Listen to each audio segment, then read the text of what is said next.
Introducing PubCoin.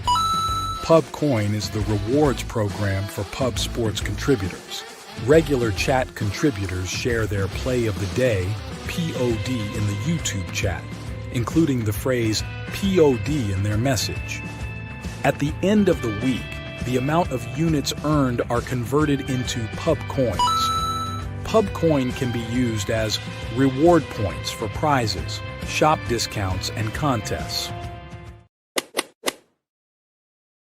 Hey, what's going on, y'all? It's Mills here. Pub Sports Radio. Do you guys want to challenge the personalities here at Pub Sports Radio? Do you guys think you're better than them at entering in your MMA predictions and picks? Would you want to get paid for it? $100? Here's how you do it, man. You sign up right here at the link below. It's just this easy. PubSportsRadio.com. Enter your email. Pick your weekly picks. That's it. Oh, and you get bonus points if you can predict how they're going to win in what round. Every single week, a new winner's getting crowned. So every Saturday on Pub Sports Radio. So come on and check us out. You can win $100 just for signing up. Only thing you need to do is see if you can beat us here at Pub Sports Radio by entering your UFC predictions and picks weekly. Do it. I dare you. See you guys soon.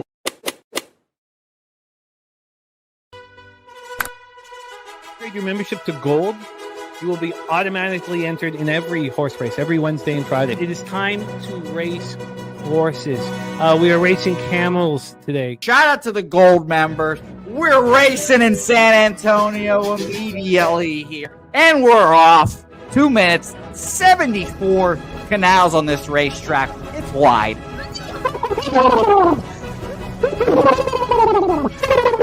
We're racing in San Antonio. Matt Wally moving forwardly. Jeff Slaughter in the mix as well. And as is Randall Sheffield, who's put that beautiful nose out front. But it's actually real grass here, Jimmy. Maybe Kentucky bluegrass. Oldie, no! There he goes. Oldie in the lead now. K. Wolf falls back. The horses love it. Sometimes they stop and eat it on the way to the finish line. That's why your horses start so far in the back. Here. Oh, look at Nussflush Allen bursting out here. J-Dub in the mix. Rude Boy up here as well. Jimmy, take it away. There's Oldie. Oldie is moving to the front. We are past the halfway mark in our 2 mile. And there's Ricky Levy. Oh my goodness, he's in the mix here. Jimmy, take it home. This is our first dog race ever. 19 seconds left in the horse race here. It's Fernando Mendoza trying to find the wire. 14 seconds left. Can Fernando Mendoza take this home? Here comes Kenny Ken. Kenny Ken wants a piece of the pie. Put his schnoz up front. Ricky Bobby, 9 seconds left. Can Donut Silks make a run? Can Red Small make a run to be $50? You son of a bitch! Here comes Tori Coker. Kenny Ken, Smoke and Mirrors, Director 97. Home. That is the way. Here comes Jason Meyer, the Eldorado Custodian, Billy Friedrich. Jones one, all coming down to the finish. Coin!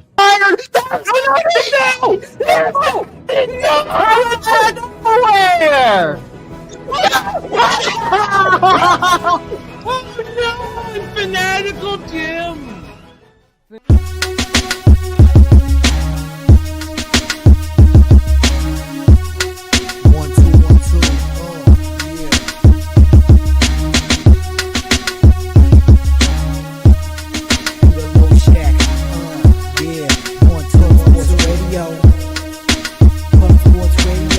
From the corporate Peter Low Shack, legendary sports handicapper, more dapper than a dawn. Father young phenom, known as Jimmy, who declared one day that the bag was here to stay. Information like a PSA, and we all PSR, Pub Sports Radio is all. Is a man named Slaughter, and he flipped the script. No competition in this but they quit the trip. But we say we be pubbing, betting with the bag and you love it. We want a top 10, we above it. Let's check. What up, cappers, gamblers, punters, hustlers, low baggers? Happy Thursday, January 22nd to all of you. Thank you for watching Betting with the Bag right here on Pub Sports Radio. We have a game popping off here in 9 minutes. 9 minutes that I have moved on. And we also have Stacks Play the Day number 1 on. Now tipping off in 8 minutes.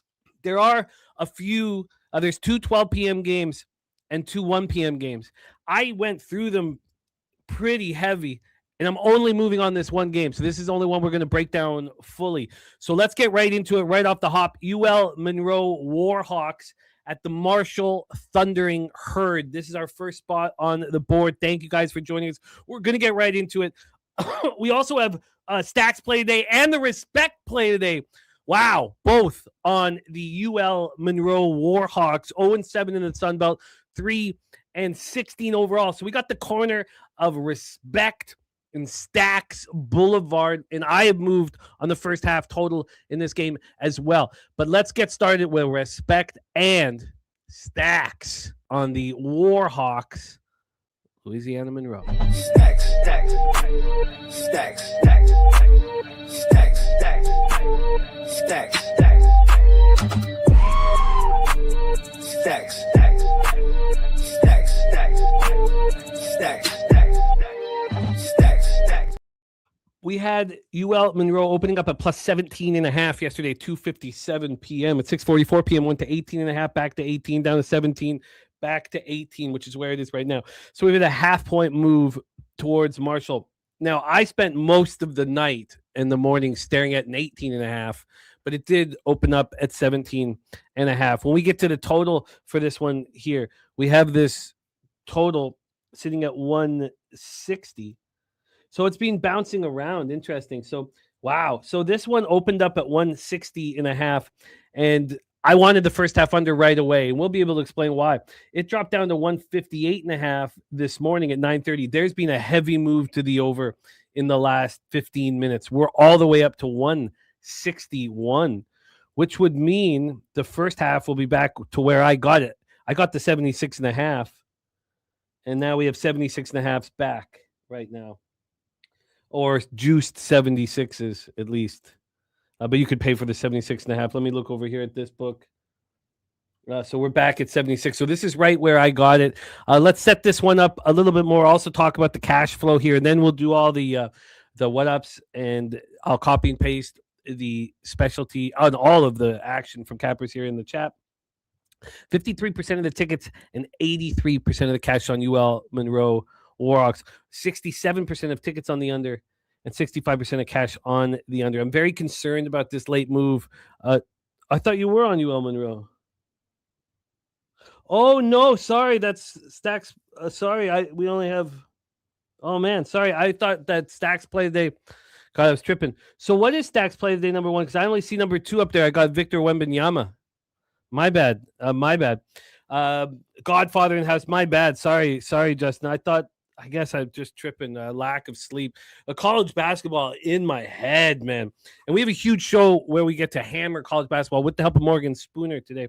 Sorry, that's all my bad, Justin. What is Stacks number 1? I thought, but the Respect Play Today is UL Monroe on the early game. My bad. I messed that all up here. My fault. But I am on the under. I am on the first half under here in this one. And let's just set up the reasoning. I stopped gravitating or just like expecting no offense at 12 p.m. It used to be a bet I would make nonstop years ago. Anytime there's a 12 p.m. game, I would bet the first half under and the full game under. I didn't. Dom Play can get that under 76.5 minus 115. So I moved on it. And this is the thought process behind it. Look, UL Monroe is playing bad basketball. They actually seem to look a little better on the road of late than they have at home. But here, this is more about Marshall. We have a 4-3 team in the Sun Belt coming off that 77-72 victory at home over James Madison. This is their third straight home game. They did lose to Coastal Carolina, who I came very close to moving on today. And they lost at Georgia State, who I am on today.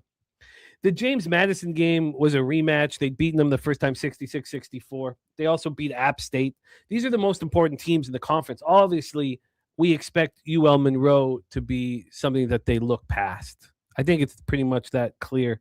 Nikolai is on the under 166.5 and the App State under 131.5. He's cheating those numbers up at plus 112. I see a Warhawks team that when they come into the gym at 12 p.m., Marshall just overlooks them. If I was going to be moving on UL Monroe, I would have been focusing more on the first half. This UL Monroe team has one win against a Div 1 opponent all year long. One win. That was over Mississippi Valley State, who are just horrific. They're in the throes of a 9-game losing streak. And I think that Marshall will just be a little slow off the hop here. I also may, if we are right, and we've seen this line move back to the, and so this is back to a 76 at 365 as well. Jose Perez on the UL Monroe team total over. With this appearing to be a very sharp move towards the over in the last 30 minutes, I'll have some interest in maybe, if we're right on the first half going under, moving on a live over at halftime. But there we go. That's the first spot on the board. That's the first spot on the board here. And my bad, Justin. What is Stacks number 1? Because we only have number 2 up there. All right, there we go. That game is popping off here in 2 short minutes. We also have the very, very interesting with a very low total spot in UL Lafayette, Appalachian State. That, I'll just go over the line history here for you guys there, because this is another total that has climbed up here in the last 30 minutes. Both of these totals climbing. We have right now on this one, it's dropped back down. Wow. Wild. So this got up to 125 at 8:30 this morning. It's down to 122. So this one is moving towards the under. That's very interesting, because I'm looking at a live 124 right now at 365. So it looks like the books are all over the place for UL Lafayette, App State. Tough place to play, App State. Morning game in App State, very difficult. I did stay off of that spot. I've moved on 10 bets. Obviously, this is my first one. We have Spooners moved on 6 bets. We're going to go through Spooners action and then my action. But, of course, we're going to start with NHL. So that's that. We're going to be able to live bet. Make sure your account is locked in and ready to go. Let me make sure that I am signed in to live bet as this one goes on. We have live action here. I'm pumped up. All right. Thank you guys for joining us. Welcome to Betting with the Bag. Happy Thursday to all of you. Interesting night last night. Got those first 4 bets that I'd moved the night before that I was quite confident in. We go 3-1. I think you guys have seen now how bullish I was on the Citadel. Also, Southern Utah winning outright by double digits is 12.5-point dogs. There was some good. There was some bad. A couple half-point losses. Bradley Braves really let me down. A very weak double up. My first half bets all blew up in my face, so it was a rough. Ended up being rough. But I was so close to the black at the end of the night. But you guys were right on West Virginia. Shout out to Billy Friedrich and the Goracle right about West Virginia, as I was on Arizona State. That cost me the winning night in the end. So thank you guys for joining us. We swept an NBA. I mean, it's just 2 bets, but 2-0. Now up 17 units, really starting to step up in NBA. We have Billy Brisbane for NBA today. And then NHL was upsetting 4-5. Very wrong about the Philadelphia-Utah. Very wrong about the Philadelphia-Utah total in that game. And shout out to Justin McKelvey, who was on the over in Philadelphia-Utah. I was in an interesting spot there late because I always live bet the action if it goes against me right away. And I was on the under 7. I live bet the under 7.5. I also live bet the Avalanche down 1-0. So it was 4-3 with 25 seconds left. I was looking to cash that under 7.5. Then Utah scores. And Anaheim wins in overtime, so I lost both those live bets. So I'm feeling a little snake bit. We were on that massive tear live. That's gone away. I think we can get that back. We get that back starting here today.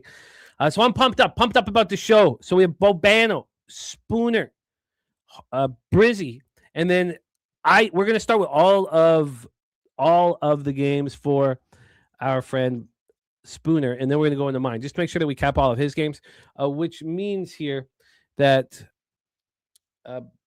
Jose will probably jump in and rock with me for the last few games of college basketball. Shout out to all the cappers in the chat. We got Rez Mob, Respect Play of the Day, UL Monroe on right now. Justin McKelvey Stacks Play of the Day number 2 is Victor Wembanyama, 3+ 3-pointers. Let's get that all copied and pasted. We'll get that right above the NHL past that UL Monroe Warhawks spot. We got Gorkle on Wisconsin. That's so interesting, Gorky. I came so close to Penn State. Very close, and I left it off. So I can just unabashedly cheer for you. He's also on Valencia and Milano at plus 102, little money line parlay there here for the Gorkle. Res Mob, thank you. It was a excellent day of NBA. I thought we saw the board very clear and delivered the goods. The Knicks were a smash and grab. I'm starting to really have my finger on the pulse of that Knicks team, so I'm excited about moving forward. We got Luke Murphy in the house. Northeastern -4 is his best bet today. I'm right there with you. I'm on Northeastern -4. I could have got the 3.5, got in a little bit late, but I'm right with you, Luke. I love to hear that. Our guy, esteemed author Luke Murphy in the chat. Series business ready to get to work. Our love, Kristen Hess, ready to cap. Nasty Nate says Celtics second quarter was good money again, and he says don't forget Pats will smash. There's our guy, AOD in the house. Robert McCormick ready to get to work. And there we go. Billy Friedrich. Look at that. Pig Milk play today is College of Charleston. That's also riveting because I came so close to Campbell. So close. Like Penn State and Campbell were probably my last two cuts. And I was really trying to cut. I've 10 games I've bet. 9 games, 10 bets in college basketball today. We got the Godfather, Morgan Spooner, Man, Bear, Pig. We have a great group of cappers. And look at that. Matty Ice says St. Thomas team total over. I see you, Jimmy. Yeah. Look, I'm watching Matty Ice succeed with this angle. I'm watching it. Is the camera still blurry? I hope it's not. Let me know if the camera's still blurry. Look, I'm watching Matty Ice succeed with this total. A very good basketball team losing on the road, coming back home. He's taking the team total over. It was the taint play of the day yesterday with North Carolina, which cashed so easily. And then he helped me get it with New Mexico. And thank God, because New Mexico didn't cover. I thought they were going to cover all game long. And he got me on that. So I'm obviously paying close attention. I always pay close attention to what all you guys are doing. And when I see the success, I want to move on it. Great to see all of you guys. So we got Man, Bear, Pig, Dougie Y says Cavs balled out for us. That was a little disappointing that I wasn't on there. Rod Zawacki in the house. Rod, it was looking so good, man. And also, Rod, that helped me get with also the, heeding the advice of Matty Ice to get me on that team total over. So you guys were both involved in me getting that bag there. Dougie Y says he's interested in the Clippers today, but still analyzing the game. Can't stop AC. Arkansas State -2.5. We are capping that game. That is a Spooner spot. Can't stop AC. And I tell you, I was very close to Georgia Southern. Very close. I'm not on Georgia Southern, but I was. So, but you're in great company because you got Spooner rocking with you. Penn State plus 5.5 in Justin's pocket. Man, did I come close there, Justin? And we'll be capping it here, and going over all of these spots here. More action coming in. Los Chudy in the house. Rockets, Mavs, and Clippers. I'm going to copy and paste all of this here. So we got Matty Ice, Justin McKelvey. Here we go. Oh shoot! Sorry. Let's get this under. And we have Bobano about to hit lead off for us in Cap NHL. Records are up to date for Bobano. They're not up to date for Brizzy yet or Spooner.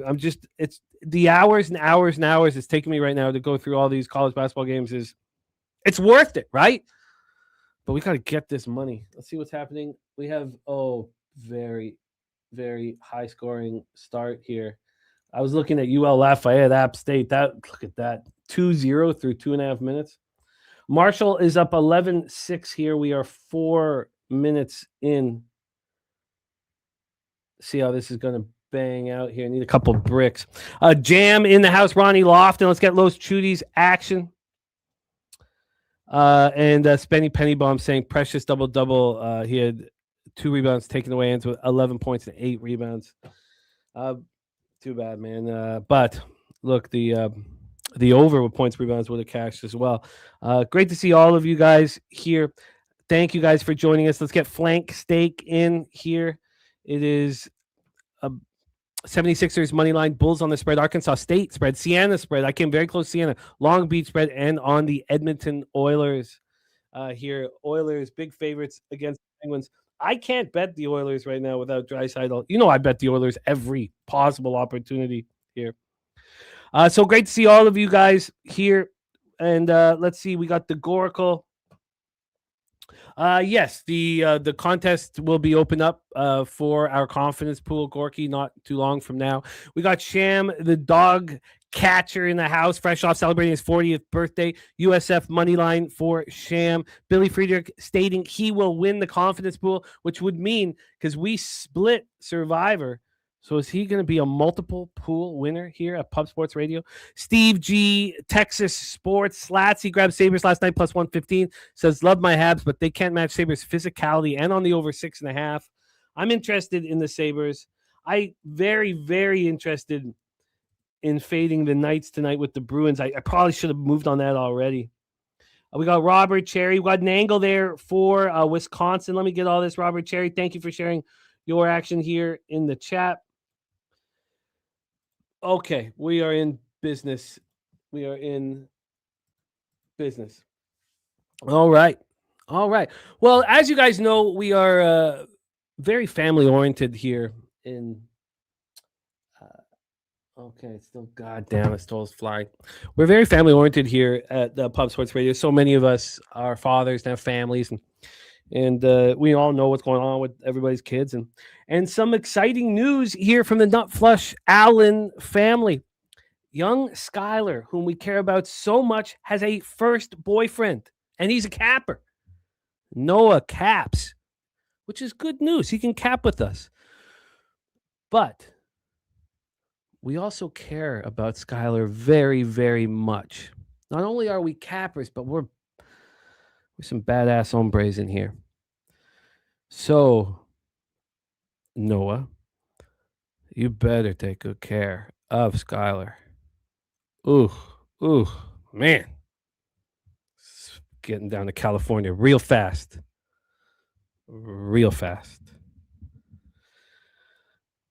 And we know your name now, Noah. We know your name now. We're going to get all your info. You better take real good care of her. And you better cap in here with us. We better get to know you. And we love Skylar, man. Soccer star. About to follow in her sister's footsteps, who's becoming a doctor. So congratulations to Skylar and Noah. Spenny said, we watching. we got a close eye on it. But happy for you, Skylar and Noah. All right, let's get to work here right now in the National Hockey League. Our first guest has been delivering the goods. Our first guest, up-to-date NHL record here on the show, 89 and 84, 51.4%. But he has an average line of plus 130. Which means he's up 18.18 units with an ROI plus 10.51%. Ooh-wee! Double-digit ROI here on the show. Let's keep rolling. Please welcome from Canada's black and yellow steel town, Hamilton, Ontario, Canada, star of the Ice Guys, the NBA OG show, and Hitting the Books YouTube channel, our friend Mr. Ian Cameron to the show. Bobano, how are you? I'm doing great, Jimmy. Yeah, it's been a it's been a great NFL season, as you guys know on this show. It's been on all shows, mostly NFL Pub Up, but it's been a great NHL season too. This has been one of the better ones I've had in 15 years full time doing this, and seeing that things well. We haven't had that extended skid at any point this year, and that's important when you're putting a season like this together. And hopefully another nice Thursday on the way. I believe that will happen. Thank you for joining us, Ian, my friend. We were setting up the college basketball. Never mind me. You're getting closer to the black, I see, in NHL. It's it was just on December 18th. We had a show here and I was down 30 units. And our records were up. I was down 30 units. So I'm moving in the right direction, but the battle is real. Lots of season left, though. Lots of time left to make it Yeah. happen. Oh, I believe it. I'm going to hammer heavy before the Olympic break. And then when we come out of the Olympic break, I'm probably going to Dip your toe into the water. bit. Yeah, tread lightly kind of thing. Yeah. It's I hate that. It's for us, for gamblers. I like it for hockey, obviously. But for us, it's terrible. That's right when we just cash and cash and cash. So, and then those teams that we put the foot on their throats, they're going to feel refreshed, Right. which sucks because that the difficulty. And I mean, we're not talking 162 games of baseball, but it's a very violent, difficult sport. And when you're at that game 62, 64, you have no chance of the playoffs. You know, you can really put your foot down on the throat of the opponents. And it sucks that will change. We're not sure how much that will change, but it will certainly change. Let's get to work here, Bobano. We start 7 p.m. Eastern. Vegas Golden Knights 24-12 and 12, 12-5 and 6 on the road. The Boston Bruins 28-20 and 2, 17-8 and 1 at home. We're at TD Garden, Boston, Massachusetts. Aiden Hill is listed and Jeremy Swayman as well. I'm not sure if that is expected. Bobano can let us know. Aiden Hill, 2-1 and 2, 3.01 goals against average, 873 save percentage, no shutouts. Swayman, 19-12 and 2, 2.88 goals against average, 902 save percentage, 1 shutout. Boston looked, and they've done this to me before. Boston looked absolutely dreadful. Absolutely dreadful against Dallas. It was alarming. It was alarming, and it's hard. They were on such a great winning streak, and the Dallas they were falling apart, and Dallas dominated them. The shots were like 30-11 when I turned it on because it was after bankroll blitz. So I went in, I turned on the game. They're just getting absolutely annihilated. They scored a couple late goals. Interestingly enough, some interesting stats came out of that. Morgan Geekie scored the second most goals in the calendar year of 2025 in the National Hockey League. Yeah. And he was on a 12-game streak where he hadn't scored a goal. So he got off the schneid. Maybe these games seem to happen with the Bruins. I remember the last time it happened was in Seattle. Swayman was in net. It was the end of a road trip. It was about 2.5 weeks ago. And they just, didn't fight, didn't menace, didn't hit. This is a young team with that surprised me how they went out. The Golden Knights here coming off a 2-1 loss, and they have Rasmus Anderson now in the fold, which means that plus 150 I have to win the Pacific is probably in good shape. But in saying this, I don't want to fade Vegas after a loss, but how do you not fade Vegas the night before Mitch Marner comes back to Toronto? We know how important that game is going to be to them. So I just want Boston. Boston opening up plus 119, goes down to plus 114, right back to plus 119. I want to be involved with them here. I bet them a lot over the last little while. And I don't want, and I expect them to bounce back, just like they did off that horrible performance in Seattle. This total opened up at 6 minus 128 to the under. There was a 17-cent move to the under between 1:55 and 7:35 p.m. last night. And then this morning, we just saw a 9-cent move back to the over. And AM says Bruins at home are a different team. Justin McKelvey is the over 6 in his pocket. So does Robert McCormack. And Justin is on the Bruins plus 108. Robert Cherry on the Bruins as well. I'm going to copy and paste all of this action here from the cappers in the chat. But take it away. Oh, and Kent Davies also on the Bruins, so plus 130. So everybody following suit here. Rod's Wacky saying it is Corpusalo in between the pipes here. We have 4th and 5th ranked power plays, and Vegas's penalty kills being quite strong too. And they're going to get this Rasmus Anderson boost, we believe. Is Rasmus Anderson cleared with visas and all that? Is he good to go? I am just looking because that's what they've been waiting on. They did say it was going to be a delay for him being on the team. The last I checked was day to day. This is a game by game. He didn't play Monday. They were hoping to draw into the lineup tonight, but still waiting on that confirmation. Well, let's roll here, Bobano, my man. Vegas Bruins, your plan of attack. So I actually did bet the Vegas team total over 3 minus 134, but I'm not going to go official on that. I'm keeping that small. Because I want Vegas off a loss. They lost 2-1 to Philly. It was give the Flyers credit. That was a game where Rick Tocchet had called them out for their lack of attention to detail defensively before that game against Vegas, and they played a really good defensive game. They tightened it up. That's about as low event as Vegas has had an offensive effort in quite some time, that Flyer game. So often when you see a team like Vegas lose and only score one goal, you look for them to bounce back offensively. But I think Boston's going to want to bounce back here, and I still have some questions, especially on the road, about the goaltending situation for Vegas, right?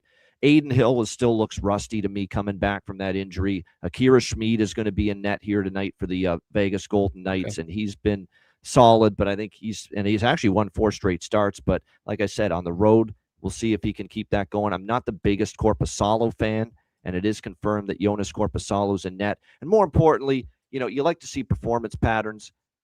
Low scoring loss. How does the team fare? They've been, I think, I believe the record's 3-2 for Vegas off a loss where they've scored 1 goal or less this season. But more importantly, in those 6 games rather, I think it's 3-3 they are off a loss where they've scored 1 or fewer. But more importantly, from a totals perspective, Vegas in 6 games off a loss scoring 1 goal or less, 5-1 to the over in their next game.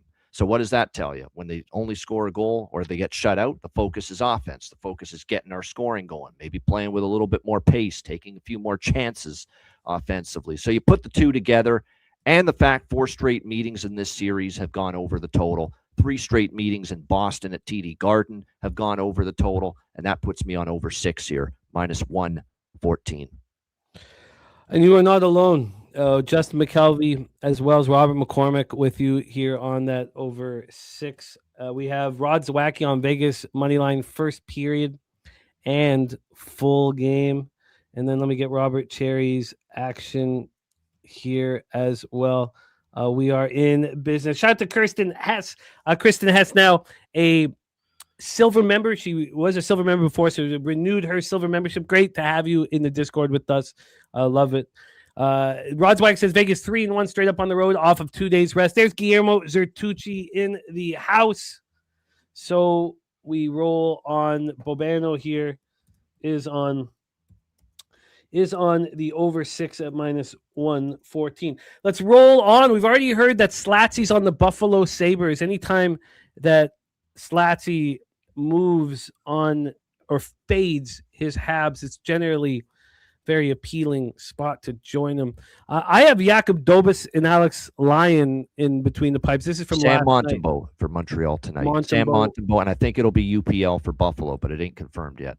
Okay, and we got Adams Digest joining us here.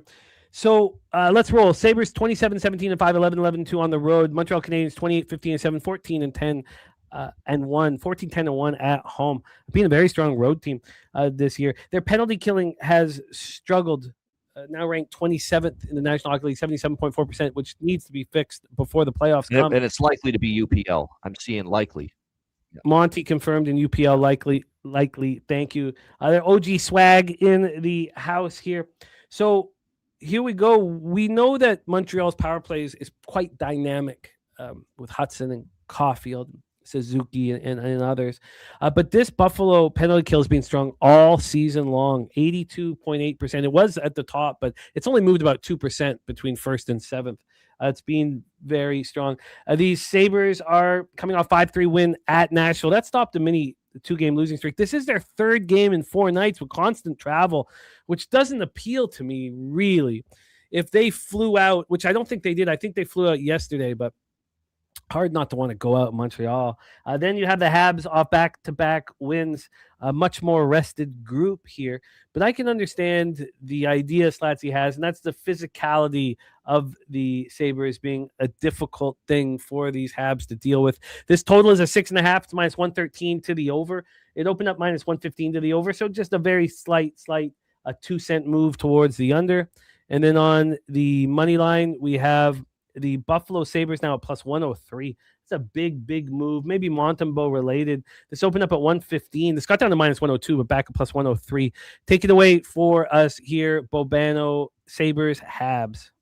Yeah, you'll remember these teams just played recently last week in Buffalo, 5-3 Sabres. in that game, snapped a 5-game win streak in the series for the Canadians, but they still have won 3 in a row here at the Bell Center versus Buffalo. It's a rapid revenge spot.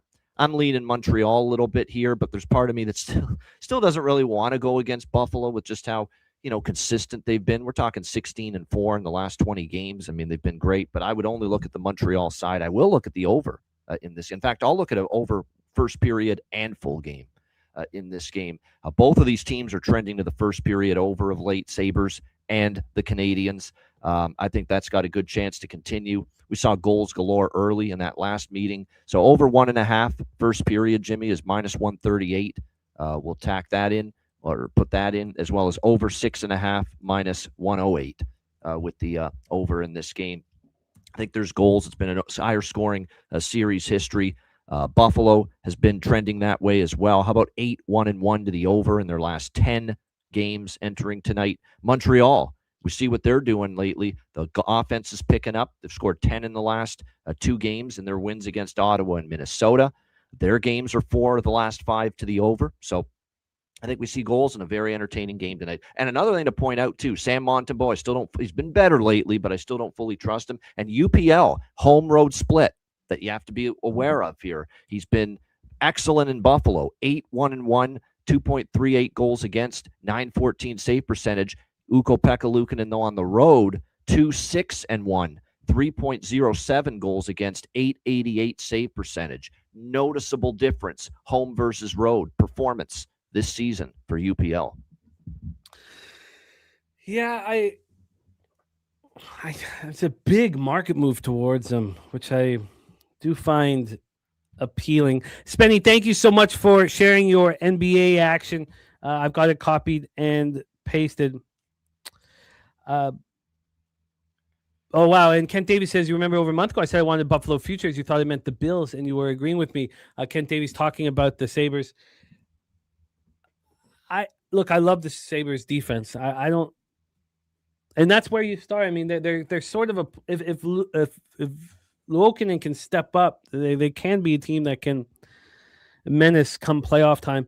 I'm going to need more time to sit with this here, but we have the Sabres for Slatsy and a real legit move towards the Buffalo Sabres. Bobano in the first period over 1.5 and the full game over 6.5. Let's roll on. Next up, 7 p.m. Eastern, Chicago Blackhawks 20-22-7, 9-10-3 on the road at the Carolina Hurricanes, 31-15-4, 8-1 at home. We're at the Lenovo Center in Raleigh, North Carolina. I got Spencer Knight and Freddie Anderson. Freddie Anderson's been so weak, and completely overshadowed by Bussy. Is it, in fact, Freddie Anderson between the pipes here tonight? I think it will be, but again, not confirmed yet. But all indications are it will be him. Yes.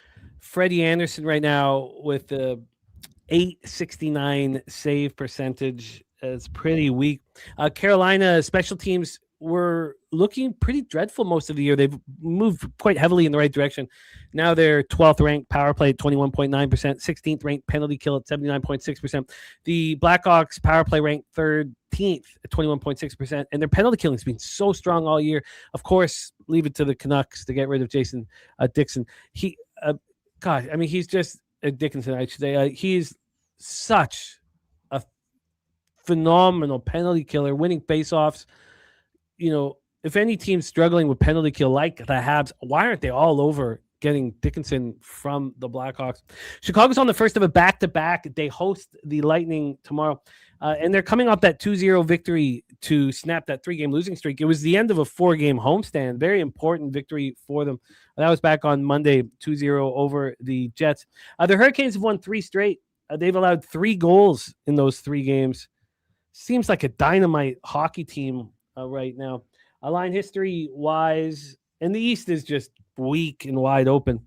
We have Carolina at -285, opened up at -295. Slight move towards the Blackhawks. AM saying it's Blackhawks or nothing. And from a total standpoint, we have a 6. It's -110 to the over. I mean, Chicago's playing so well defensively. Carolina's not allowing any goals. I'm still hesitant. It's funny how Bedard has come back and hurt this team's offense. I know it won't in the long run, but just rhythm-wise and line-wise, it just hasn't seemed to produce any kind of a bonus for them having Bedard back. Take it away for us here, Ian. Blackhawks, Hurricanes. Yeah, this is a system here that's been pretty good this year, and that is when minus 300 favorite, and we do have minus 300 with Carolina in some books, FanDuel, Caesars, they're all minus 300 or higher right now on Carolina. When it's a minus 300 favorite, we take the underdog to score a goal in the first period. This has been strong. This was strong last year, and it was actually even stronger for minus 400 favorites or higher, but we haven't had as many minus 400 favorites this season. This has been a good angle, because what do we see with the big favorite in some of these games? Disinterest early in the game, taking the opponent lightly. That there's reasons why this angle works. And maybe we see that here for Carolina tonight, coming off a big win against 3 big wins. They had a great weekend. What a weekend for Carolina. They beat the living shit out of Florida and finally beat the Panthers 9-1. They turned around. They beat New Jersey on a tough back-to-back 4-1. And then they just beat one of the hottest teams in the NHL, Buffalo, on Martin Luther King Day, Monday afternoon, 2-1. If there's ever a spot, they're going to be a little dopey out of the gate, a little flat, little lethargic.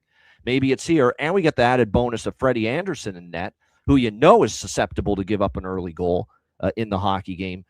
So for me, I'm just looking at what the price is. This is a system we've gone to all year. Anyone that watches the Ice Guys show knows that. We've talked about this angle a ton on that show, taking the big dog against a minus 300 or greater favorite to score in the first period. I'm just looking for the best price, and there it is at FanDuel. We'll take Chicago, first period goal, minus 112, or Chicago team total over 0.5, minus 112 in the first period, whatever you want to call it. That's the bet for me.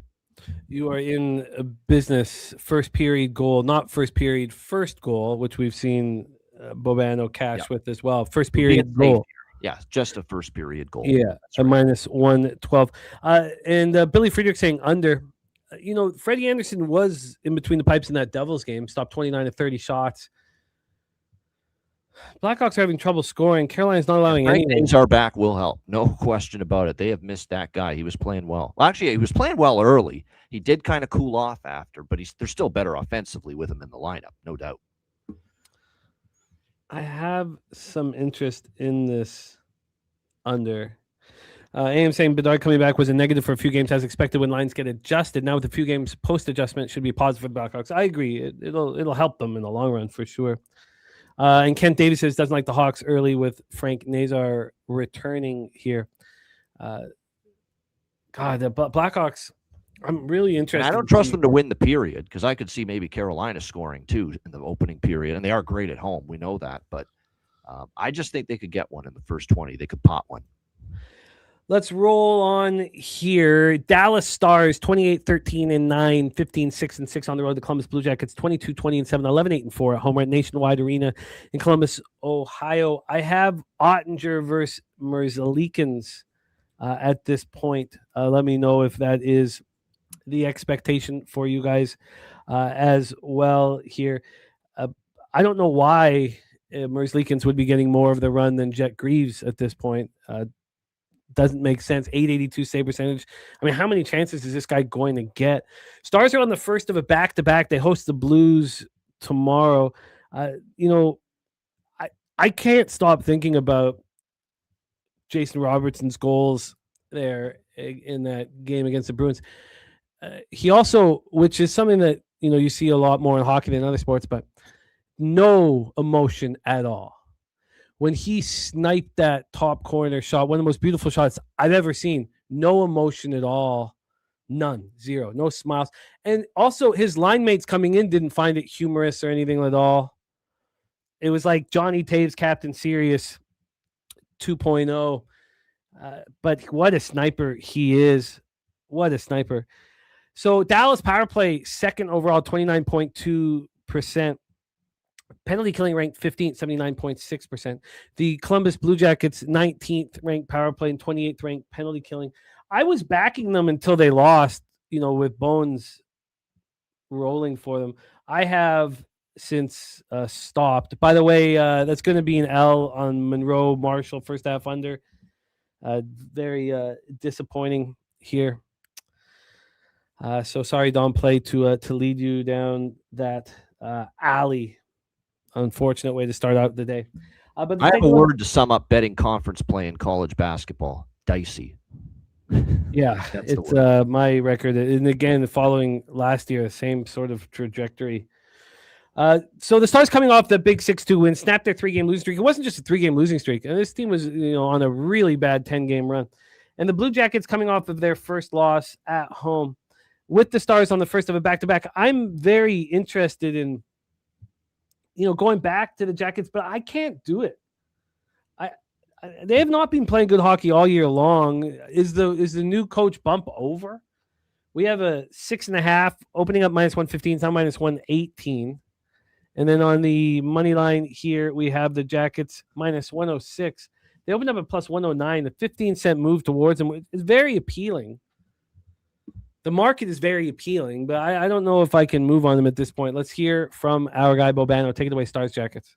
Yeah, I was like you, riding Columbus since Rick Bowness took over, and now they finally lost. And I'm going to get off tonight. I won't be back in Columbus here in this game. And I usually like to back Dallas in spots like this, right? They're on a long losing streak, struggling to win games. They finally get a big win to get off the schneid, and sometimes that leads into a couple wins, and you get the momentum back, and you start feeling good again, and you start playing better hockey. So from that standpoint, I wouldn't be shocked if Dallas goes in here and wins tonight.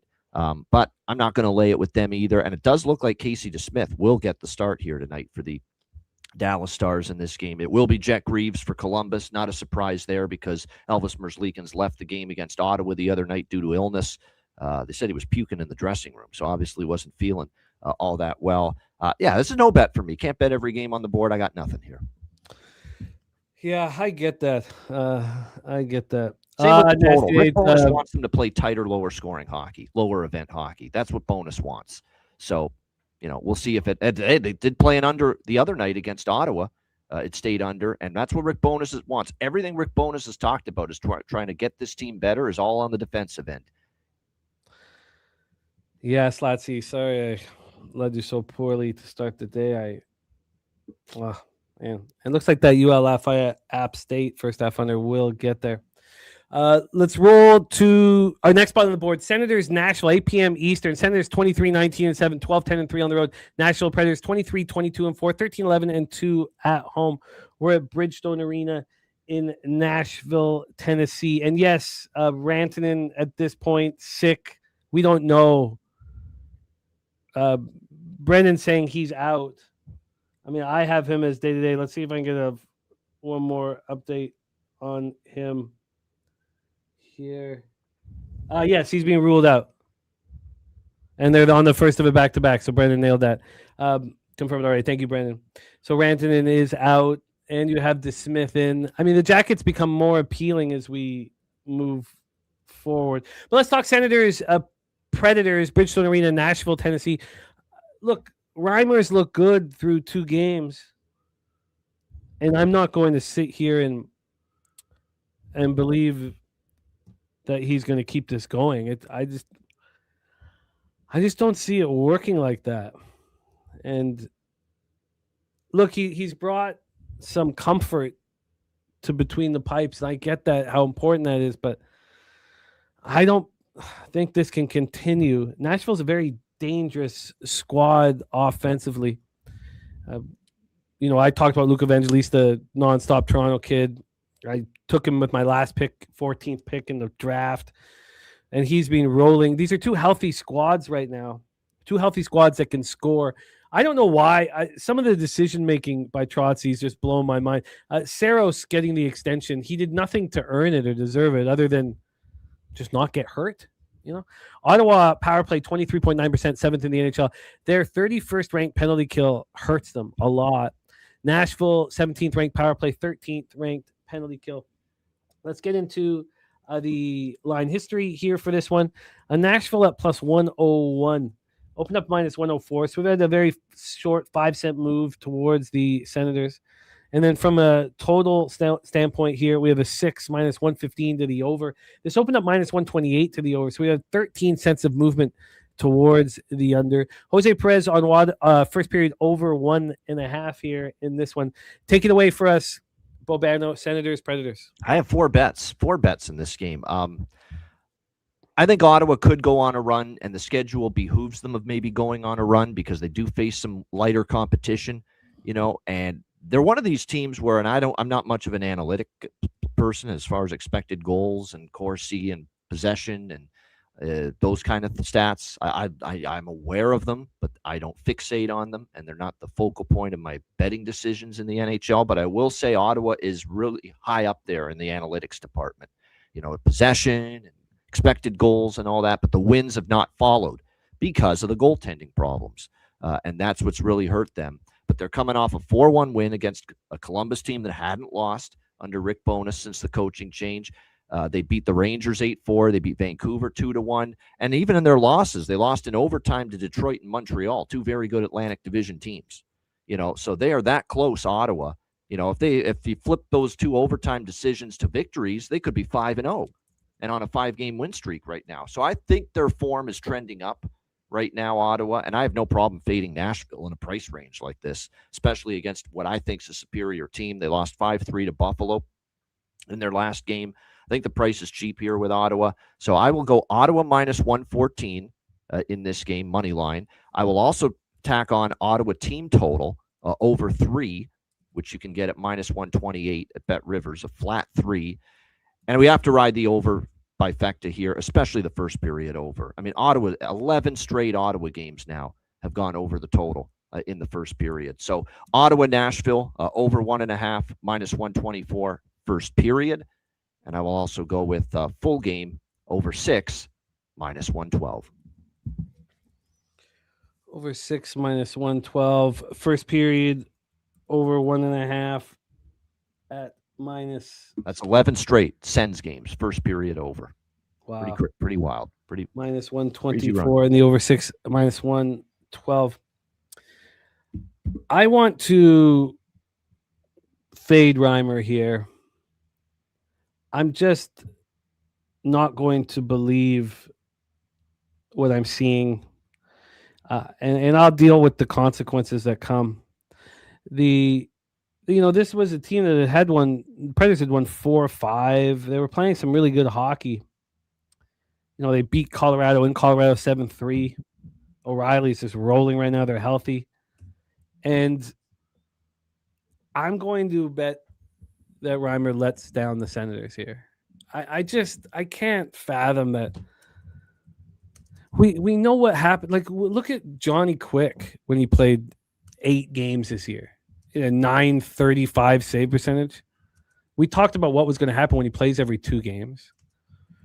He's a veteran goalie that brought some calm to the room, and all that's great. But this is a career backup that's come in and now look, we see it sometimes with these older goalies. Look at what Wedgwood's doing in Colorado. He's been spectacular, but okay, I'm gonna have to sit with this for longer. But I expect to be on Preds, and then I would need to be on the over 3, team total over 3 for the Preds as well. So I'll figure this out. But certainly at this point, man, Reimer's stepping up. Let's roll. 8 p.m. Eastern, Florida Panthers and Winnipeg Jets.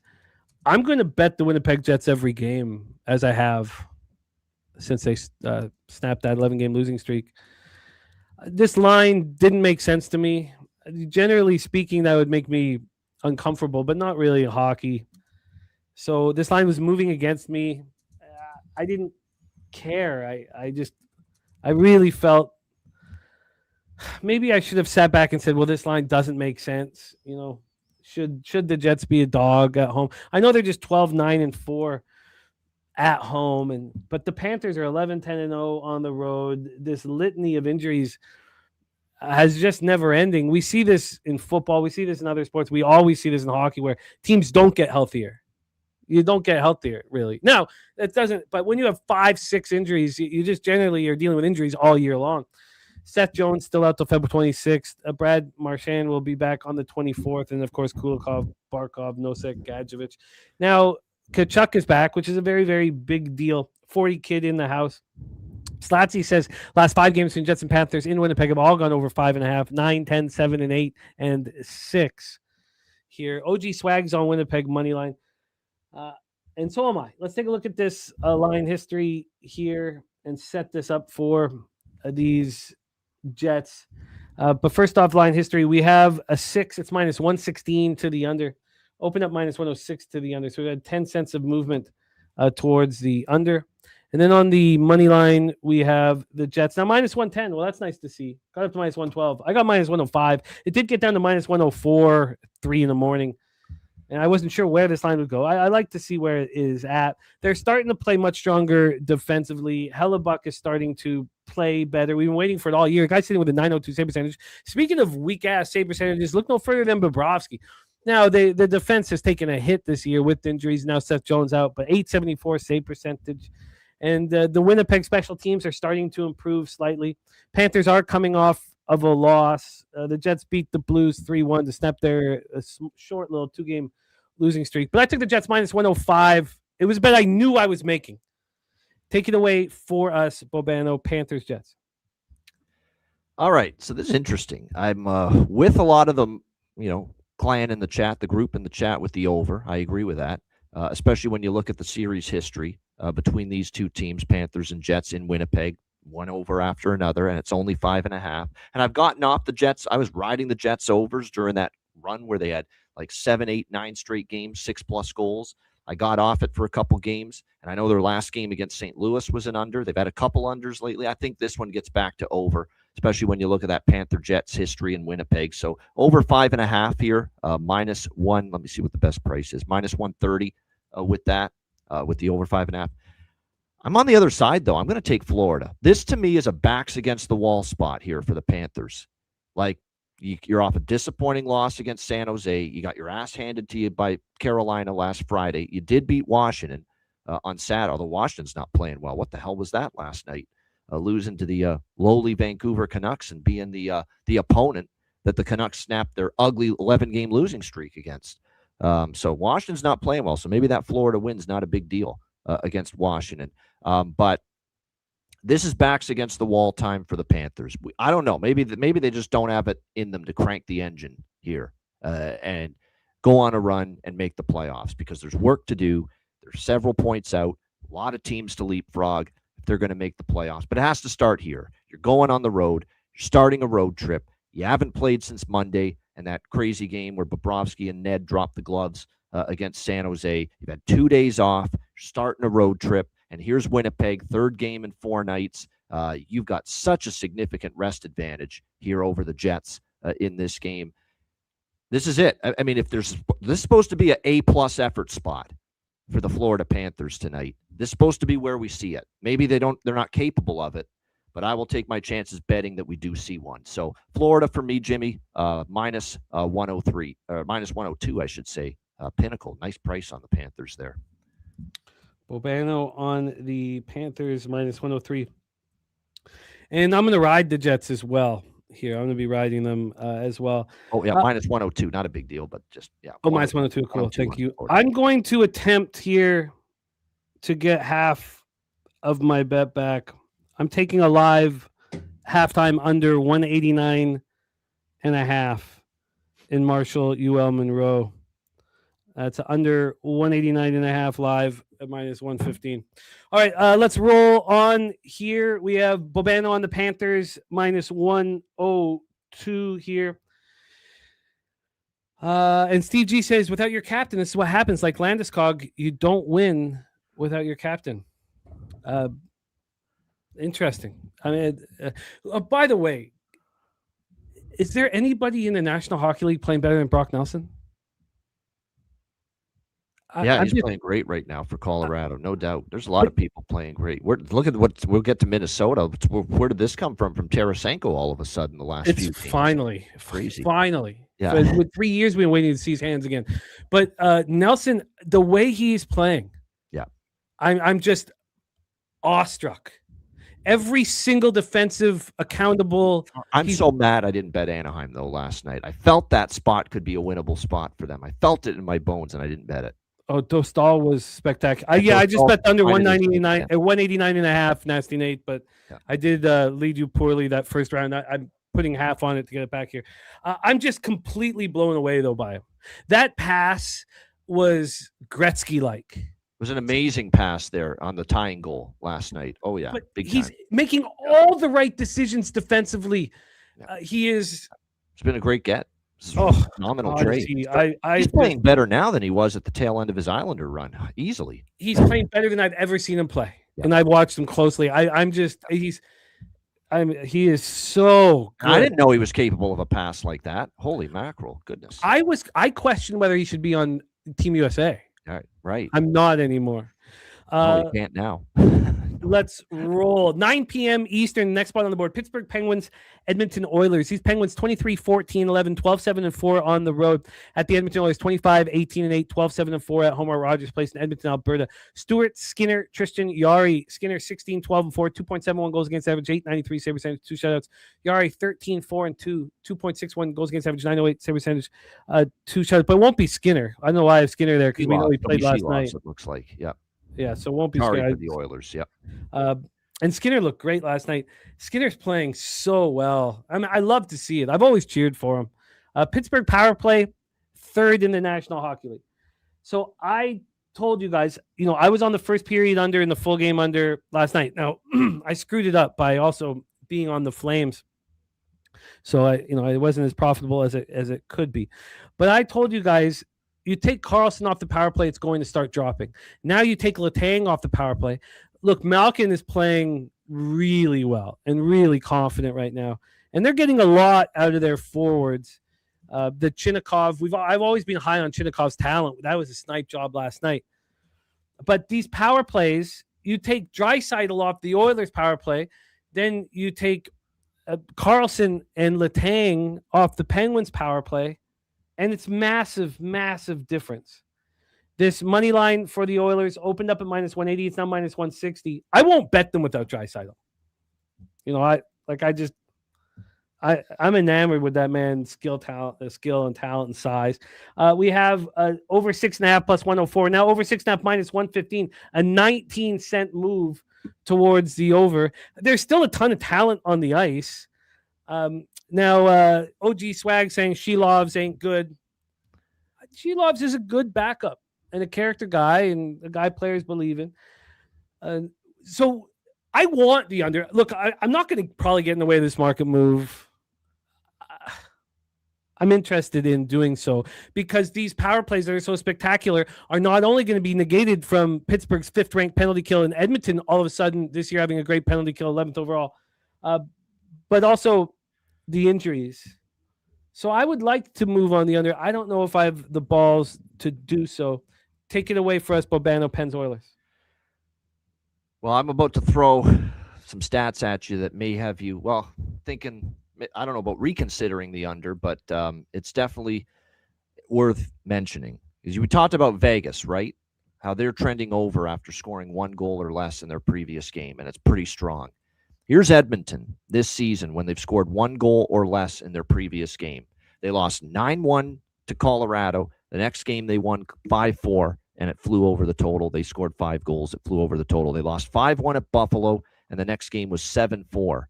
Flew over the total. They got shut out by Minnesota. The next game was 9-4, flew over the total. They scored 1 goal against Montreal. Next game, 6-4, flew over the total. Am I missing one? Oh, there was 1 game recently. They got shut out by the Islanders, 1-0 Edmonton. And then the next game was Vancouver. They won 6-0. It actually stayed under if you got 6.5, although there were some 6s too. But they scored 6. The bottom line is Edmonton off of 1 goal or fewer result. They've been scoring in bunches. And the games have been flying over the total every single time just about this entire season. So that's kind of what I'm looking at here. And I know without Leon, it's different, right? That's a big deal. Kasperi Kapanen looks like he's no-go tonight for the Edmonton Oilers. He's on the injury report for this game. So we'll see how that plays into things. Shelov's in net.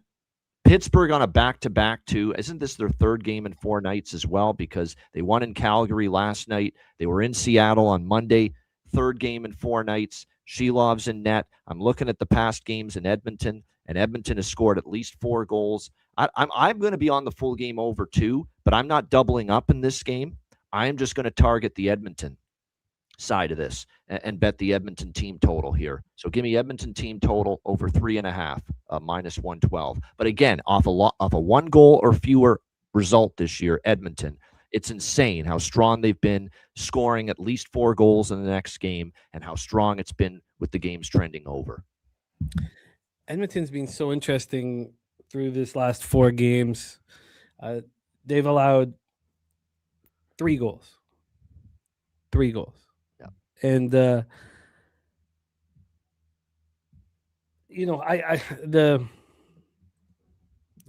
trends and the market are concerning. The last 4 games in Edmonton, Penguins Oilers 4-0, 6-1, 6-3, 5-2. All Edmonton wins. Again, you take Draisaitl, Carlson, and Letang off the ice. I mean, you're taking a big. I hear it from a more defensive-minded game standpoint. 100%, I do. You're taking off one of the best offensive players in the sport, in the world, in Draisaitl, and 2 defensive liabilities in Carlson and Letang. And Letang is a defensive liability now. Trust me. Oh yeah, he's not the defender he wants, and Carlson never played great in his own end. So that's a valid point. This defense here: Parker Wotherspoon, Brett Kulak, Ryan Shea, Ryan Graves, Connor Clifton, Jack St-Lavani. I mean, so the 2 defensemen they're going to have 1 defenseman on each power play unit. It's Ryan Shea and Brett Kulak. And I do like the way Jari's playing lately. That's why I think I like the team total for Edmonton more. I don't know if I trust Pittsburgh to score tonight as much. I'm going to have to see if I have the balls, man. I'm going to have to see if I have the balls. These, generally speaking, when Ian and I historically have been in a situation like this, and he's got a trend that cashing, and I say, look at the X's and O's. I don't think it happens here. My ROI is negative. So I'm not sitting here in a point of confidence. So I'll see if I have the conviction. But I guarantee you, Draisaitl played in most, if not all those games. All those games that I'm talking about that flew over after a 1-goal performance. Yeah. But that Penguins Flames game was a dead under. Yeah. That Malkin deflection. And I think Pittsburgh is in general an under team now with Carlson and Letang off the ice. I do believe that. Yeah, and that Malkin goal that came out of nowhere, the power plays didn't look good, and it was spectacular. Like the Malkin, leave it to Big Gino for that deflection. That's just like, it's basically, do you trust the super strong, exceptional trend more with Edmonton, or do you trust the current personnel situation that we're seeing? And you know me, I'm not I love to know the trends. I love talking about the trends. I'm not a trend guy, but I think they're very important, and they're part of the story that we're trying to tell. Part of the puzzle. Yeah. And we got Rod Zwacky. I've got over 6.5 in pocket, but I'm only going to go on the show for the team total for Edmonton. I feel you. This is not a bet that I'm going to make after. I would like to sit here and watch what happens with this market as well. All right, let's roll on to our final spot on the board. Now, we talked, and we have AM on the Penguins here. Moneyline plus 164 blow-up bet. Team just blew out the previous opponent by 3-goal margin more. Do so only if the team in question is a road underdog. And Slatsy saying Tarasenko 5 goals last 3 games, including back-to-back 2-goal games on number 1 power play. Played for the Wings last year.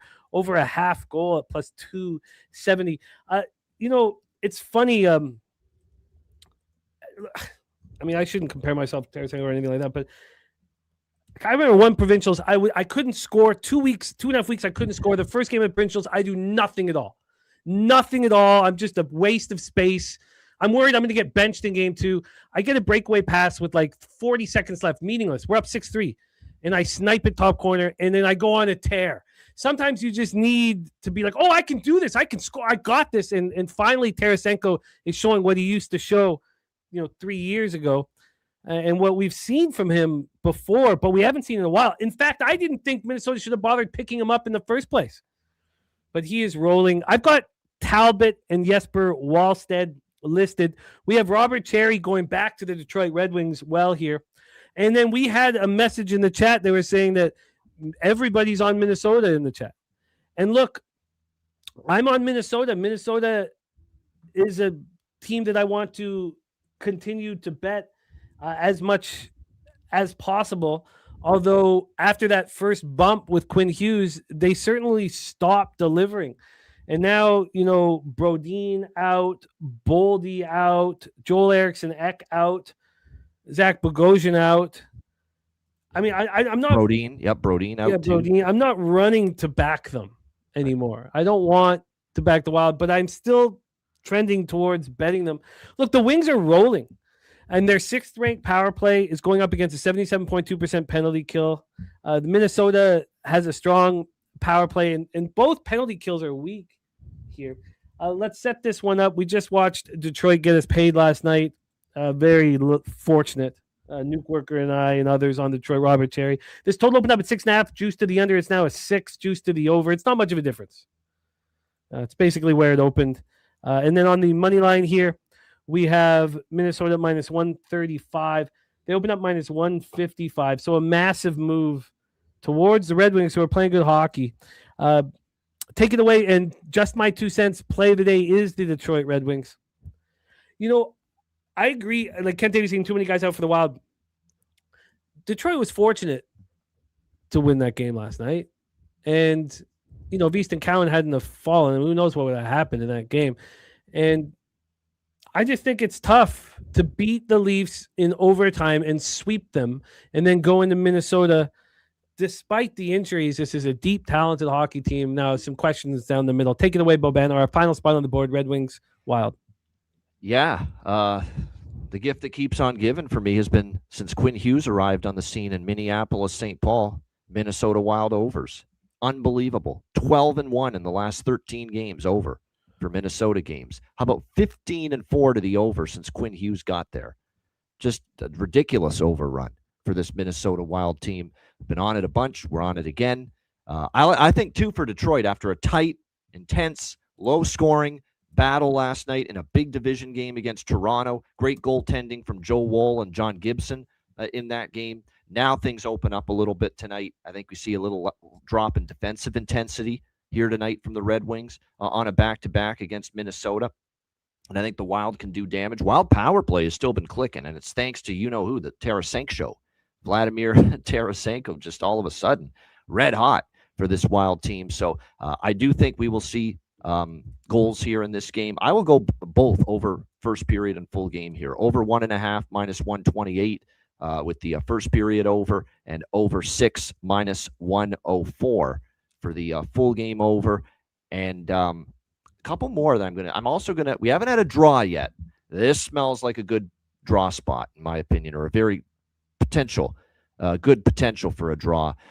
We saw Detroit and Minnesota last year. One of the two meetings between these two teams went past regulation. Detroit's gone past regulation in back-to-back games, 3 of the last 5 games entering tonight. Minnesota's gone past regulation in 4 of the last 9 games entering tonight as well. So I think there's a very real chance we could see this game extend beyond 60 minutes as well. So the draw, let me just get the price.